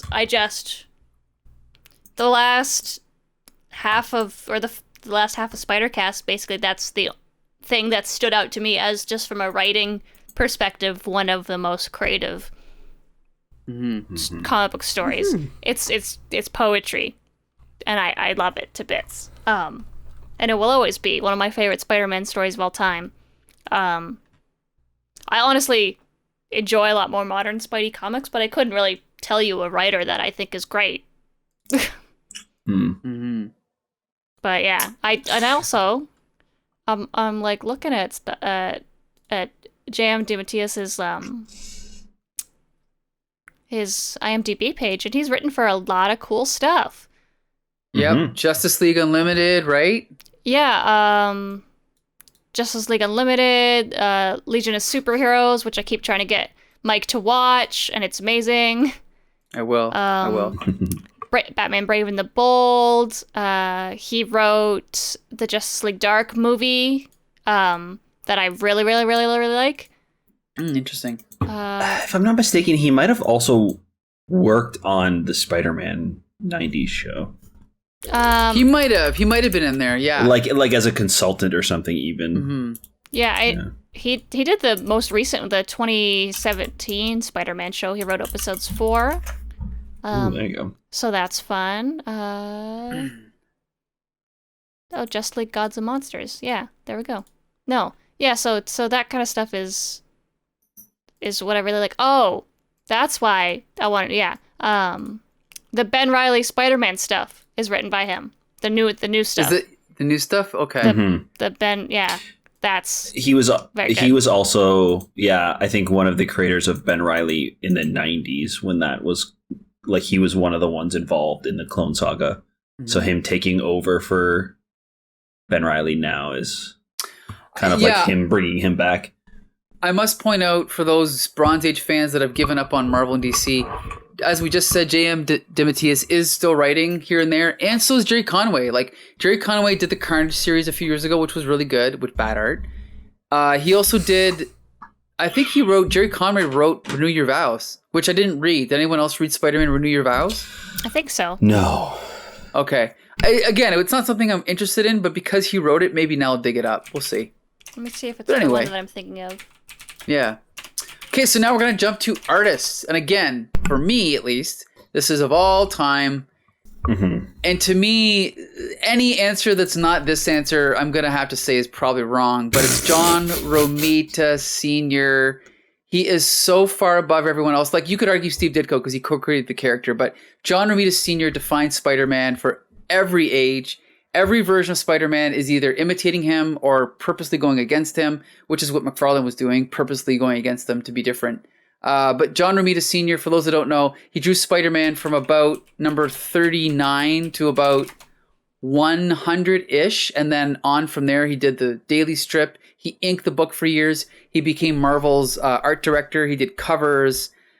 And his work was used for all Spider-Man merchandise for like the 70s, 80s, and well into the 90s. He's the classic, like if you have, Becca has Spider-Man pajamas, I would bet my life they're John Romita, bed sheets, sorry.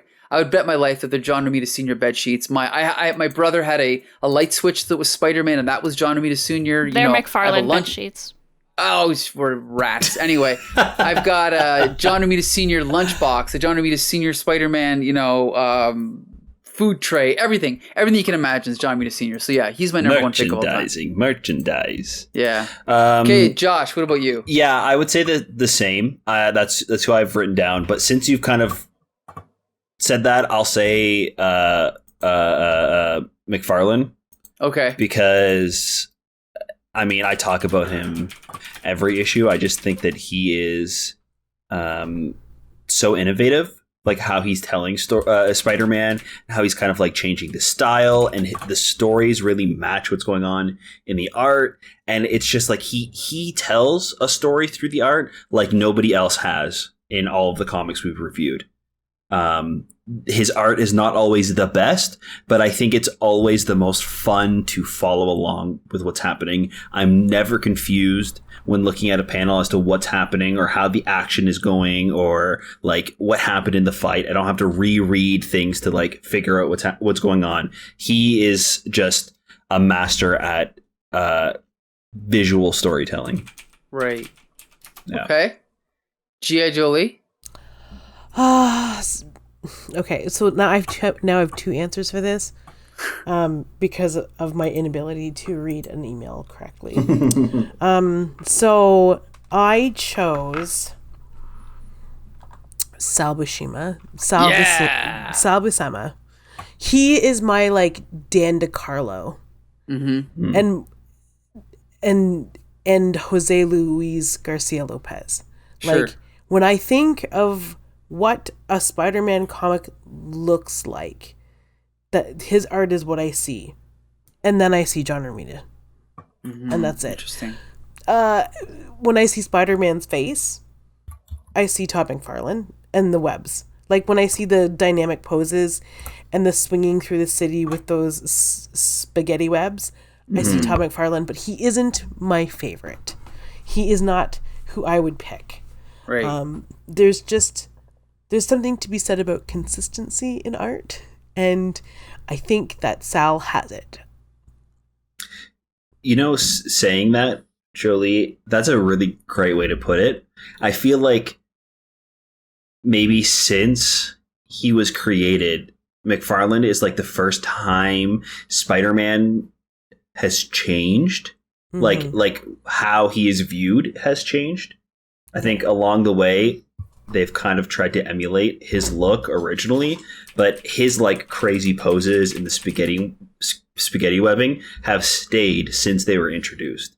And they kind of start getting introduced in other people's art throughout all the comics. So I think maybe that is another reason why McFarlane sticks with me, because it feels like it's kind of become who Spider-Man is, and that's something that stays with him as a character now throughout time. Like even today, he's kind of drawn the same way.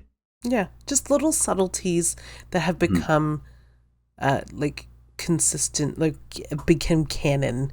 Like this is how you see Spider-Man now.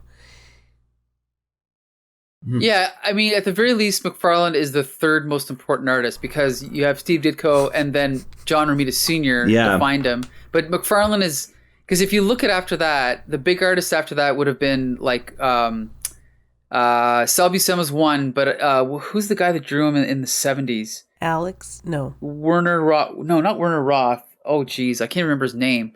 But anyway, the guy who drew him in the 70s, a very good artist, but for some reason most people didn't like him, and I don't remember his goddamn name. Probably because for the same reason I didn't pick Alex Saviuk. It's because while great, consistent, it's just boring. Oh. Like it's too much of the same thing. There isn't this dynamism in, like, there's a composition in a single panel, but when all the panels are together on a page, that is also a composition.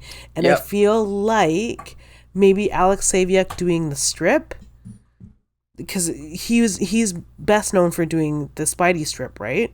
I think so, kind of, yeah.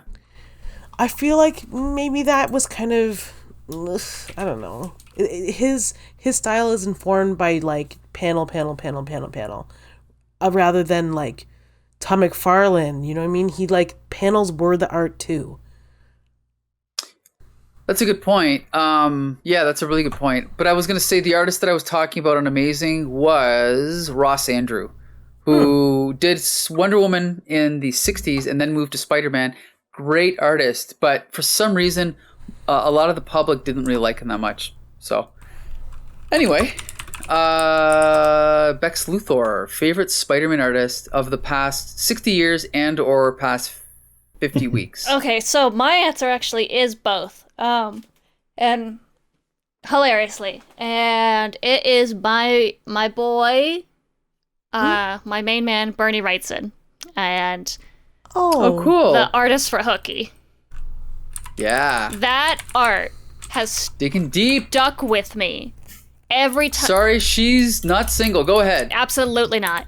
I am a Bernie fangirl to the end. Just his Frankenstein comic is so beautiful. Mm-hmm. His Swamp Thing comic is so beautiful. But even the Spider-Man, like I re-looked at it because I wanted to make sure I was remembering not just the beautiful monstrosities of that comic, but the way that he draws Spider-Man, I love it. I absolutely adore the juxtaposition of Spider-Man with these almost hyper-realistic but still comic booky monsters. It's breathtaking. There's like a panel, like if you just Google Bernie Wrightson Spider-Man, there's like the panel where he's doing the backflip and like webbing up the monster. It's so good. Yep. I love it. I love it to bits, and I will love it for the rest of my life. But also, please, please, please check out his Frankenstein comic. It's heart-wrenching and beautiful. You know what's funny is Bernie Wrightson is famous for doing Swamp Thing, and in that Swamp Thing run, he did Batman, and his Batman, I think he only drew Batman like once, or maybe a few times, but it was so influential, it influenced like Todd McFarlane and other people, the way he drew the cape. But it's funny, because as I'm looking at his Spider-Man, it's funny, I forgot how good his Spider-Man was, and it's like he should have done more Spider-Man. But yeah, this Hooky book was really, really well drawn. Yeah, it's just a fantasy. I forgot that. It's a fantasy movie as a book. Yeah, no, I love him. I love his work. Because I'm just a big horror fan, and his horror stuff, like Todd McFarlane wishes he could do Anatomy, like Bernie Wrightson could do Anatomy, and like you can't really draw good horror if you don't understand Anatomy, because there's a lot of just ribs and muscles and blood and guts, and it's just ugh. I'm just scrolling through Google Images and making myself happy. Actually, and you know what? That actually brings up an honorable mention for me, which is Charles Vess, who did many Spider-Man covers. He did one issue, and he did one of the graphic novels, which was Spirits of the Earth, right? I think it was Spirits of the Earth. Which don't remember that one. Yeah. But he is another great artist in a similar vein.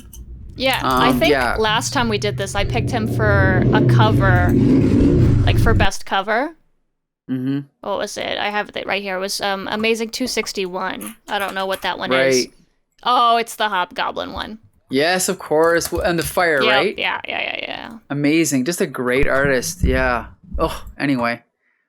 We could talk about these guys all day. But we have other categories to cover. So now let's talk about our favorite story. I was thinking about this for a long time, and even though I would like to pick something like When Cometh the Commuter by Peter David, I'm going to have to go with the first ever Spider-Man story, Amazing Fantasy 15, because, I mean, if anything, it's the best origin. It's the best superhero origin. The fact that Peter Parker's own character is part of why he becomes Spider-Man is what I think makes it stand out.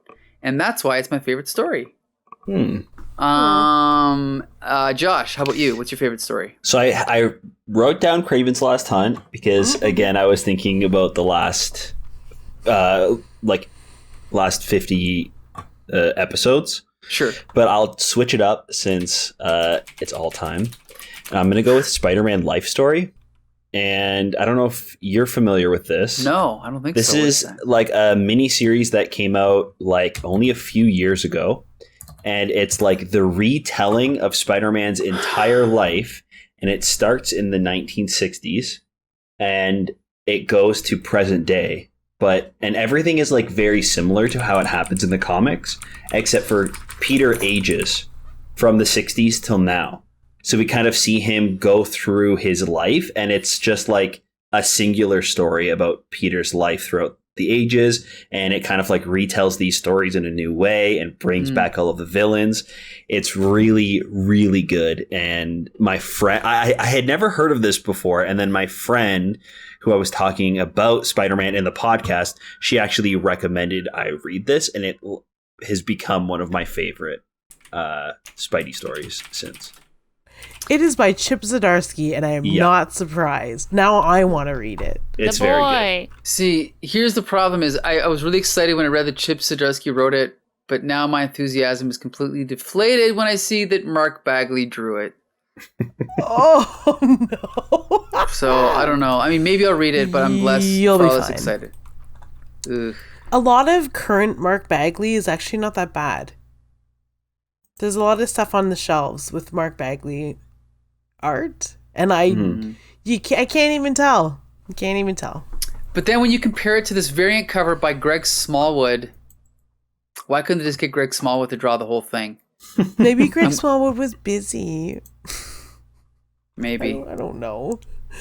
Just read it, damn it. It's but good. Like, have you guys seen this cover? Look at this Greg Smallwood cover. Like, the half red, half. Oh yeah. Oh, look at that! Incredible Spider-Man life story in the '60s, or one in the '60s. Anyway, I think what could have been interesting is because they do it decade by decade, right? So each issue is like a new decade. It could have been pretty interesting to get artists from each decade, or at least somebody that to kind of emulate that. I think that might have like improved maybe the art or like kind of the process of reading it. But yeah, I definitely recommend this. This is a great book for somebody who has no idea anything about Spider-Man or has like a passing familiarity with the character and wants to learn more. I would recommend starting here and reading through this, and it's a great way to kind of get everything that's ever happened to Spider-Man in like a small little book,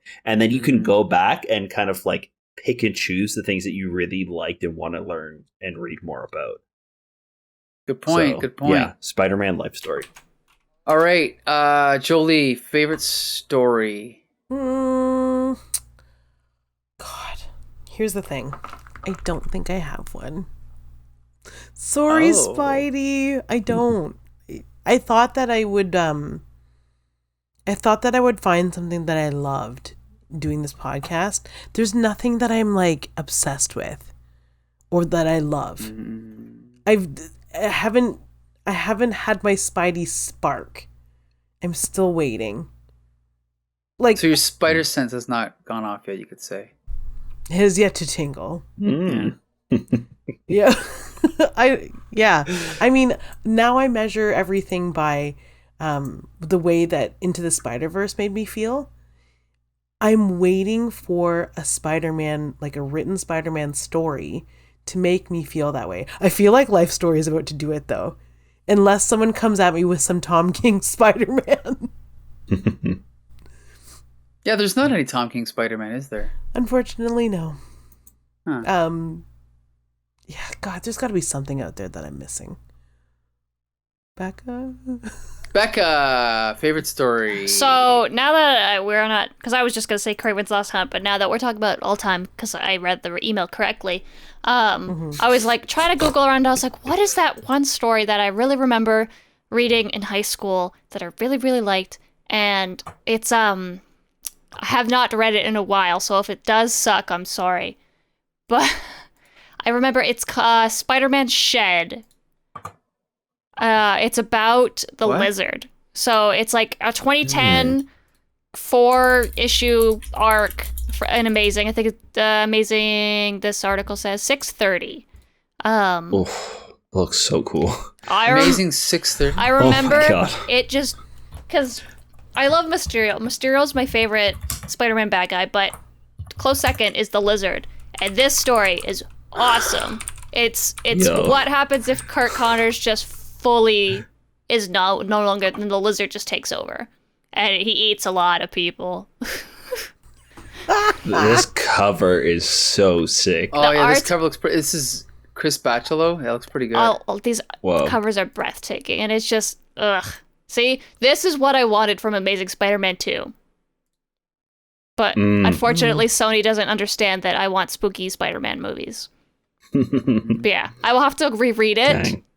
But I do remember this being one of the coolest things I had read as a young girl getting into comics. Like, looks good. and then if we're gonna talk about even more modern stuff, any of the Spider-Verse stuff. Love the Spider-Verse stuff. Love me a good crossover. And then if we're not even just talking about Peter Parker anymore, Spider-Gwen. All of it is fantastic. And also a lot of it's very accessible because you could read the whole history of it.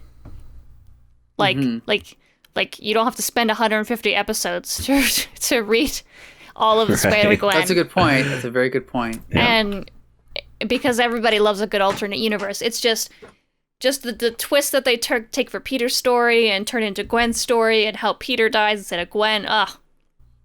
And then everything that Gwen's going through, especially as a young female reader, are very relatable. So those would probably be my favorite stories, is the original Spider-Gwen and then the Shed. Because I hate Peter Parker. All right. Okay, now we're going to go with our favorite cover. Again, this is I picked of all time. I mean, there's so many to pick from. Where do you choose? But I picked one that, one of the first ones I noticed as a kid. I saw it, I think, in a magazine or an advertisement or something, and I could not believe my goddamn eyes. But it was Amazing Spider-Man number 39. If you guys are not familiar with that, I saved it and I'll put it in the chat. let's see how quickly I can do this. But for those listeners out there that don't know what this image is, it is John Romita Sr.'s first issue of Spider-Man, and it's Peter Parker tied up with his mask off, being carried through the air by the Green Goblin flying on his Goblin glider. And I remember seeing this as a kid and just being blown away by how beautiful it was. It's just John Romita Sr. When I say peak, he never really declined. So it's just great John Romita Sr. art. So anyway, yeah, that's my pick. Josh. Okay, so I chose. I have one ready from what we've been reading, and that is Web of Spider-Man number 32 with Spider-Man like pulling himself out of the grave during Craven's last time. Oh yes, of it's course. super iconic. That's mine too. Yeah, it's super iconic. It would honestly be in my like top 10 even without just talking about the ones that we've read. A couple of other ones that stand out for all time is Spider-Man No More. Always sticks with me. Number 50? Yeah. Like when he's walking away from the when garbage he's walking can, away, right. and then there's like this. Yeah, it's super great. And then there's a recent Amazing Spider-Man, Amazing Spider-Man 51, Last Remains, when he teams up with Doctor Strange. I want this as a poster now. It's so good. I absolutely love it. It's like the color. There's like these beautiful fluorescent colors. It's just like so abstract and fun. Which it is one's one this? of the Amazing Spider-Man 51. So it Last Remains. Is what the issue is called. I absolutely love this cover so much. I have this. It's gorgeous. I love this comic. I love this cover. Oh, it's so good. yes. Delgado and Gleason. Does that say Gleason? Yeah. I'm shocked. Sometimes I like Gleason. I mean, the colors aren't usually this experimental. Yeah. This is good. It's just so fun. It looks like Kevin Nolan inks, but it's not. Oh. Interesting. Wow, yeah, this is good. So how new is this? Relatively new. I think in the Interesting. last couple years. 2020, October 28th. Yeah. It's I can't cool. follow the renumbering. Sorry. Yeah, it's Legacy annoying. number. I can't fucking follow anything. Like I know that right now I'm buying the new volume, but in my head it's still number 1, 2, 3, 4. Even though the legacy numbering is on there, nobody calls it that, so it's hard to keep track. Yeah. But anyway. Oh, those ones are great too. Mm-hmm. Those new ones with the Romita Jr. art. Yep, I agree. Okay, so Becca. Yes. Did you give your favorite cover yet? No. Okay. So now that I know it's all time, I actually give a shit. So my favorite cover artist right now has done some of my favorite Spider-Man covers of all time, and her name is Peach Momoko. And if you just Google Peach Momoko Spider-Man, everything is absolutely breathtaking. Okay, Spider-Man Peach Momoko. Momoko. Okay. Especially the Deadly Neighborhood Spider-Man and the issue of Amazing Spider-Man 85 she did. Those two really stick out. But just, she's like got her horror roots, which I love, and they're actually letting her like do more grotesque stuff. But every time she watercolor paints Spider-Man, I'm obsessed with it. I'm just obsessed with it. Her Venom work is so good, especially like the stuff she does in her own comic. Her I forget what it's called. I have all of them. But all of her cover work is beautiful. Yeah, and then she's like the inspiration for like Spider-Gwen's whole like thing, right? Like her like style. Not that I know of. Right? Like the cover style? Oh no, okay. Because like the colors and like the pastel and how it's all blended, it really looks like what I picture when I think of Spider-Gwen, and even how they did like her universe and the Into the Spider-Verse movie. Like the rendering and stuff. I think she started really doing kind of fits that style. Cover art after Gwen became more of a thing. But yeah, all of Peach Momoko's work is just breathtaking. You just follow her on Instagram. Her X-Men stuff is great. She used to do a lot of DC stuff that was fantastic. A lot of Boom Studio stuff before she got picked up, because she's one of the Marvel Stormbreakers now. So before she got her contract with Marvel, she was doing a lot of stuff for Boom, which is where I first started reading her, because looking at her art, because she was doing the Power Rangers stuff, which I really, really like. But yeah, everything she does is just a masterpiece. It's just like a beautiful painting, every cover. One of my favorites is the cover that she did of Venom #1, where he's in like these flowers. She's so freaking cute, and she's just like, I want to draw spooky eyes of dead bodies, and I'm like, yeah, do it. I just love her stuff. It's so. I'm like part of the weird group of people who are really into variant covers now, and like the variant covers are like a whole thing on their own, and they're really just changing what a comic book cover is. It's just a picture. Like there's no, she doesn't put unnecessary words. I fucking hate words on covers. Like you don't even know what book it is unless you open it sometimes, and that's what I want. That's what I hate about them. But anyway, those are the virgin ones. Those are the expensive ones. So don't worry about it. Just buy the trade dress. What do you mean, the blank ones? The ones with no trade dress on them are the virgin covers. Those ones cost 6 times as much. You should. I wish. Yeah, some of the stuff is pricey. Anyway, yeah. I hate variants, but yeah, she's a good artist though. But anyway, okay, so final. What's wrong with variants? Why can't I just buy a comic book that has the cover that I want on it? Oh, I'll tell you why. Why? Because as someone who owns a comic book store can tell you, the more variant covers that take up space on a shelf.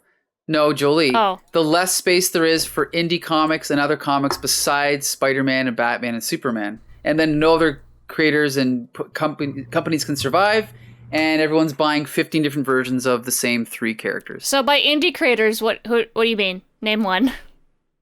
Well, like people, I'm just saying people I like Jeffrey Brown, or it doesn't matter who it is. I'm just saying that if they, like our friends who try to publish comics, they're actually drowned out by the fact that there's not just one Spider-Man comic, there's 10, and each of them have variant covers, and that takes up shelf space. And if someone has a limited budget, instead of spending $20 on 5 different comics, they're going to spend $20 on 10 versions of the same comic. That's the problem. I am the problem. Yes. That is why my philosophy is you just charge cover price for those chases, people, because ultimately you just want comics in people's hands. I'll buy people's like indie comics if they've got cool covers on them, and then I'll also buy all 6 variant covers of Vampirella issue number 13 because it's cool. But not everybody's as rich as you, Becca. I'm not rich. I'm very broke. I have so many Vampirella covers. Okay, anyway, speaking of problems, now we're going to talk about our favorite supervillains. What are you, my dad? Jesus. No. Okay, this is our last category of the day, okay, folks?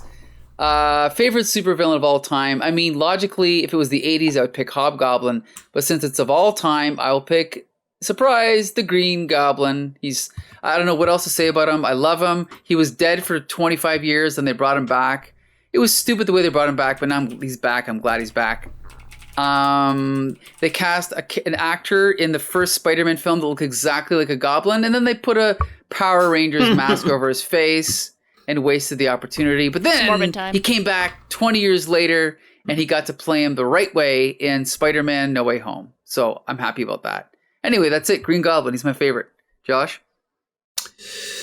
So again, I'm thinking the last little while, and I picked the Rose.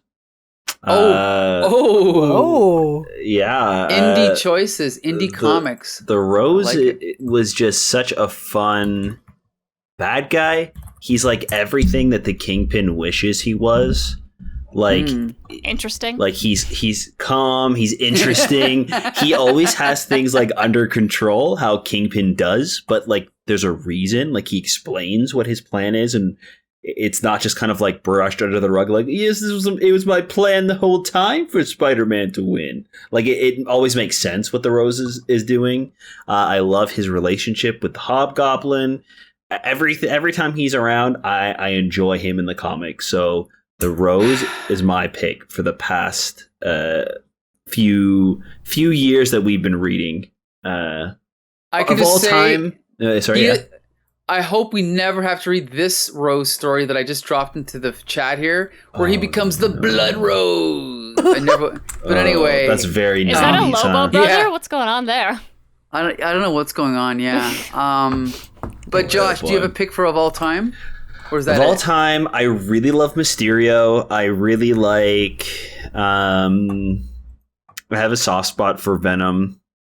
Spider-Man's got some of the best villains. Doc Ock is great. It's hard to pick just one. But, yeah. Cool. Okay, Jolie. Of all time, I don't know. Let me just Google Spider-Man villains. Wait, Josh, was was your sentence done, or were you still going to pick one, or were you saying you really couldn't pick one? I don't think I always talk about Mysterio being one of my favorites, but like it honestly depends on the story. I think that he's got just so many good bad guys. Like Doc Ock is really great. Goblin, like they've all got like really great things about them. Even his like B-list villains are really great. Like Kraven showing up is right. It is like he's not really a great villain, but then you give him a fantastic story like that, and he shines. Right. Even his C/D list, the Spot. We love the Spot. Who gives two shits about the Spot? We do. You know what I mean? Like he's just like this weird, obscure character that nobody talks about. But it depending on the story, Spidey teaming up with these like really weird villains works. Mm-hmm. So yeah, they're always memorable. Mm-hmm. Bex Luthor. Well, since you said Mysterio already, Mysterio's my boy. I love Mysterio mostly because I think he's the coolest looking and the most incompetent of all of the Spider-Man villains. Like he's very skilled and still kind of a big himbo, and I love that about him. But if we're gonna pick not Mysterio, because you said Mysterio already, then I'll pick the Lizard because I love Kurt Connors, and I love a man with a duality. You know me, I love my garbage boys. That he's like, don't worry, I'm reformed. Absolutely not reformed. Is the Lizard like just fantastic? And then if we're gonna pick something a little more maybe newer, I really like Mr. Negative in the. Oh, yes. Yeah. He's so cool. Yeah, it's fantastic in the Spider-Man game, by the way. Like, just so good. Mm-hmm. That's how you do a modern Spider-Man character and introduce him, and he's gonna stick around. Like, he's not just gonna get resurrected by the fucking Jackal and then never come back. Like, this guy is like on the roster of Spider-Man villains. And then who else is there as far as like just the absolute worst goes? Because I just hate garbage. Oh, Carnage. Fuck yeah. I'm basic bitch. I love Carnage. I was gonna say I wasn't sure if you were listing best or worst at that point, but it's the same to me. Yeah, he's definitely on my list of all-time worst, but that's just me. He is so cool. Parker hates Carnage. No, people just keep riding their loud motorcycles down my street. He's finally tired of it. Oh, can we talk about Big Wheel? Because I like Big Wheel. Big Wheel. Big Wheel. Oh man, yeah. There's some. What else is there?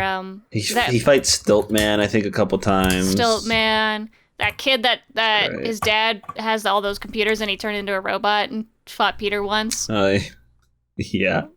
Oh, Freak with a PH? Yes! That guy! I'm looking up Big Wheel. I forgot. I don't think I've ever read... Have we read a story with Big Wheel? You sure Marvel have. Team Up? Okay. I believe so. He's actually... kind of cool in the cartoon. Yeah, Jackson Wheel. He's got like a kind of like a cool like spaceship ride thing. He's kind of makes him kind of cool. That's the Josh has a crush on Big Wheel? I have a crush on Big Wheel. Okay, I'm hold not on. afraid to say it. What? So in the Wikipedia for Big Wheel, whose name is I thought was Jackson Wheel, and that's ridiculous enough. No, his name legally was changed to Jackson Wheel from Axel Wheel. Wow. Wow. Why would you change So he changed it to be less weird, huh? Yeah, but it still rhymed. Interesting. Right. See, why that. can't they have this, like, you know how James Bond movies used to have like a cold open where he'd be on like a little mini adventure and then he'd go on the big adventure? To me, every Spider-Man movie should have open with him defeating like the Big Wheel or Right. White Rabbit or Frog Boy. Well, What's they his name? did that and Froggy everybody Man. hated it. He's they a did that man. with Rhino. And everybody was like, Yeah. boo. Yeah, but Rhino's like an A-list villain. They should have done it with someone like It's know, Rhino guess. A-list? 8 Ball. It's Rhino, sure. Oh yeah, I mean, but I mean, compare him to Crazy 8. What was that guy's name? 8 Ball, or is it Crazy 8? Oh, God, Spider-Man, I can't remember. 8 Ball. The guy who Anyway. didn't he get the or am I thinking of Hot Rod? Shit. I don't remember Yeah. any of these people. Anyway, Oh, we should talk about the most important Spider-Man bad guy of all time, Morbius. which is, oh geez, Morbius. have we talked about Morbius on the show yet? I don't remember. Like in a comic? Well, we watched the cartoon, I think. We watched the cartoon with him, Okay. but not a comic yet, Thank God. Right. surprisingly. What about the answer, y'all? How have we not talked about the answer yet? Right. Oh, Stegron. Yeah, no. What about Stegron? Yes. Man, yeah. Now I'm just like on a list of Spider-Man bad guys. Yeah. There's some stinky. What about the aliens that wanted to play football? Huh? Everybody Yes. always forgets football aliens. That was on my list of like my favorite covers until I remembered that Peach Momoko my existed. God. Was that Spectacular 145? Yeah. Something like it was that. Great. Yeah, that was right after Mad Dog Ward, right? No, it was right It was after when- Kraven's Last Hunt. Was it really was- the next It issue? was after It was Kraven's in- Last Hunt. It was that they played football. Oh my god. It was embarrassing. Yep. You know what? Wow. Screw everything else I said that I liked. My favorite part about Spider-Man is that transition from Kraven's Last Hunt to them playing football to save the world. with the Watcher watching. That was ridiculous. Right, the Watcher was there. He What a got his ass kicked. Yeah. Great. Ugh. Man. I mean, thank God that was not my first Spider-Man comic because I never would have bought another one, right? Probably. Maybe. Maybe not. Oh, what Who knows? about Boomerang? Boomerang. Yeah, Boomerang's a great C Boomerang's list. a great, yeah. great Yeah, villain. yeah. I really enjoy. Oh, I have another real answer too. Unironically. Uh-huh. Doppelganger. Doppelganger scared the fuck out of me as a kid. Doppelganger. Who's that again? Is that the one that uses the spot? No, Doppelganger is the spider clone that has like all of the arms and teeth. Oh. Yes. Are you talking about from like, from No, Infinity 90s, War? yeah, 90s Spider-Man. He's Ooh. He's all- We clearly Pretty have different s- tastes pretty because when I saw creepy. Doppelganger, that was when I stopped thinking Jim Starlin was good in everything he wrote. That was 'Cause- the Carnage era too, right? It was around the same time, Yeah. yeah. nah, Doppelganger. Because basically, Love him. he's basically Venom, but with a red and blue costume, but with extra arms. Yeah. And scarier because he has Peter's everything. Mm. Yeah, he's definitely creepy. I don't remember stories with him, to be honest. Or I kind of remember him. I don't remember anything that happened, but I remember him fighting Venom and Carnage. yeah, he's back. He's back. Oh, That's nice. Yeah, I think he's back. He does stuff. Well, Spider-Man right now, everyone's back. So Everyone's been They're back. all here. Honestly, Spider-Man India's there. Freaking Doppelganger's there. Spiders-Man. We got Spiders-Man. Spiders-Man. That's a good one. Nice.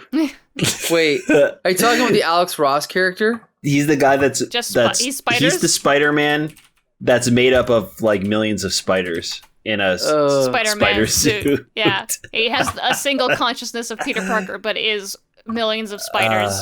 That's so funny. Yeah. I love that because it was just like a one-off joke in the background in like a Spider-Verse thing, and then he just become because everyone's like, oh, I love that the little descriptor. It says Spiders Man, thousands of spiders that believe they are Peter Parker of Earth 11580. They're not Peter Parker. So they just funny. believe that they are. So great. See, that's a good idea, but I believe that name was first thought of by Alex Ross, and it was not that exact idea. Let me see if I can find it, but I didn't like it then, and I don't know. Oh, Spiders Man of Earth 9997. He's like a priest. I can't find it. Where do you see it? Spiders Man Earth 9997. Oh, obviously. Okay, hold on. Because Spider-Man, I put Spiders-Man Alex Ross. Yeah, it says creators Jim Krueger, Alex Ross, John Paul Lynn. Okay. And the past of Spiders-Man is unknown. However, he openly stated to Iron Maiden that before his mutation, he was nobody. And when he was trapped in the illusion of his own making, blah, blah, blah, blah, blah, blah, blah. Terrigan Mist. Kind of looks like reptile. the lizard. Yeah, he's like a reptile, too. Like, original lizard, yeah. When he didn't have his snoot. Weaknesses. Spiders-Man is exceedingly self-conscious about his self-worth and his appearance. Oh, Poor guy. he was quite possibly sensitive to touch. Oh, you can't even give him a hug. Anyway, not this one. All right, last honorable mention I'll say is Tombstone. Too. Yeah. Yeah, he was fun. Yeah, if we were just going to talk about the last year, for sure, Tombstone. All right, on that note, we're going to wrap up our 150th episode. Thank you for joining us for 3 years, you. everybody. Just on the I can't. the highest 3 note. years is crazy. What's that? It's crazy that it's been 3 years now. I can't believe it. Yeah, the first thing I ever did with the Comic Book Syndicate officially was reviewing Spider-Man: Far From Home, which was 3 years ago, June, I believe. Right? It's 2019. That was the day we met. Yeah. Yep. Yeah. So, yeah, it's kind of interesting that it started with Spidey. We've ended up here reviewing 150 podcasts worth of Spider-Man. So, All right. Jesus. Well, I 2 guess that's it. So be sure to join us next week when we are reviewing Amazing Spider-Man 313 featuring, what's his name? The Lizard. That cover's beautiful, by the way. Yep. Web of Spider-Man featuring the new Demo Goblin. Also and Spectacular Spider-Man featuring Night of the Living Ned. Also and a great Josh, cover. you can take it from here. Yes, also a great cover. thank you guys so much for listening to the podcast over the last few years. We want to keep in touch, so please, let us know what you guys think about the podcast and the issues and shows we're talking about. You can find us on Facebook, YouTube, Twitter at the Comic Book Syndicate. You can find the podcast wherever you can find podcasts. We're everywhere. So please leave a comment and let's keep that comics conversation going. All right, until next week, see you later.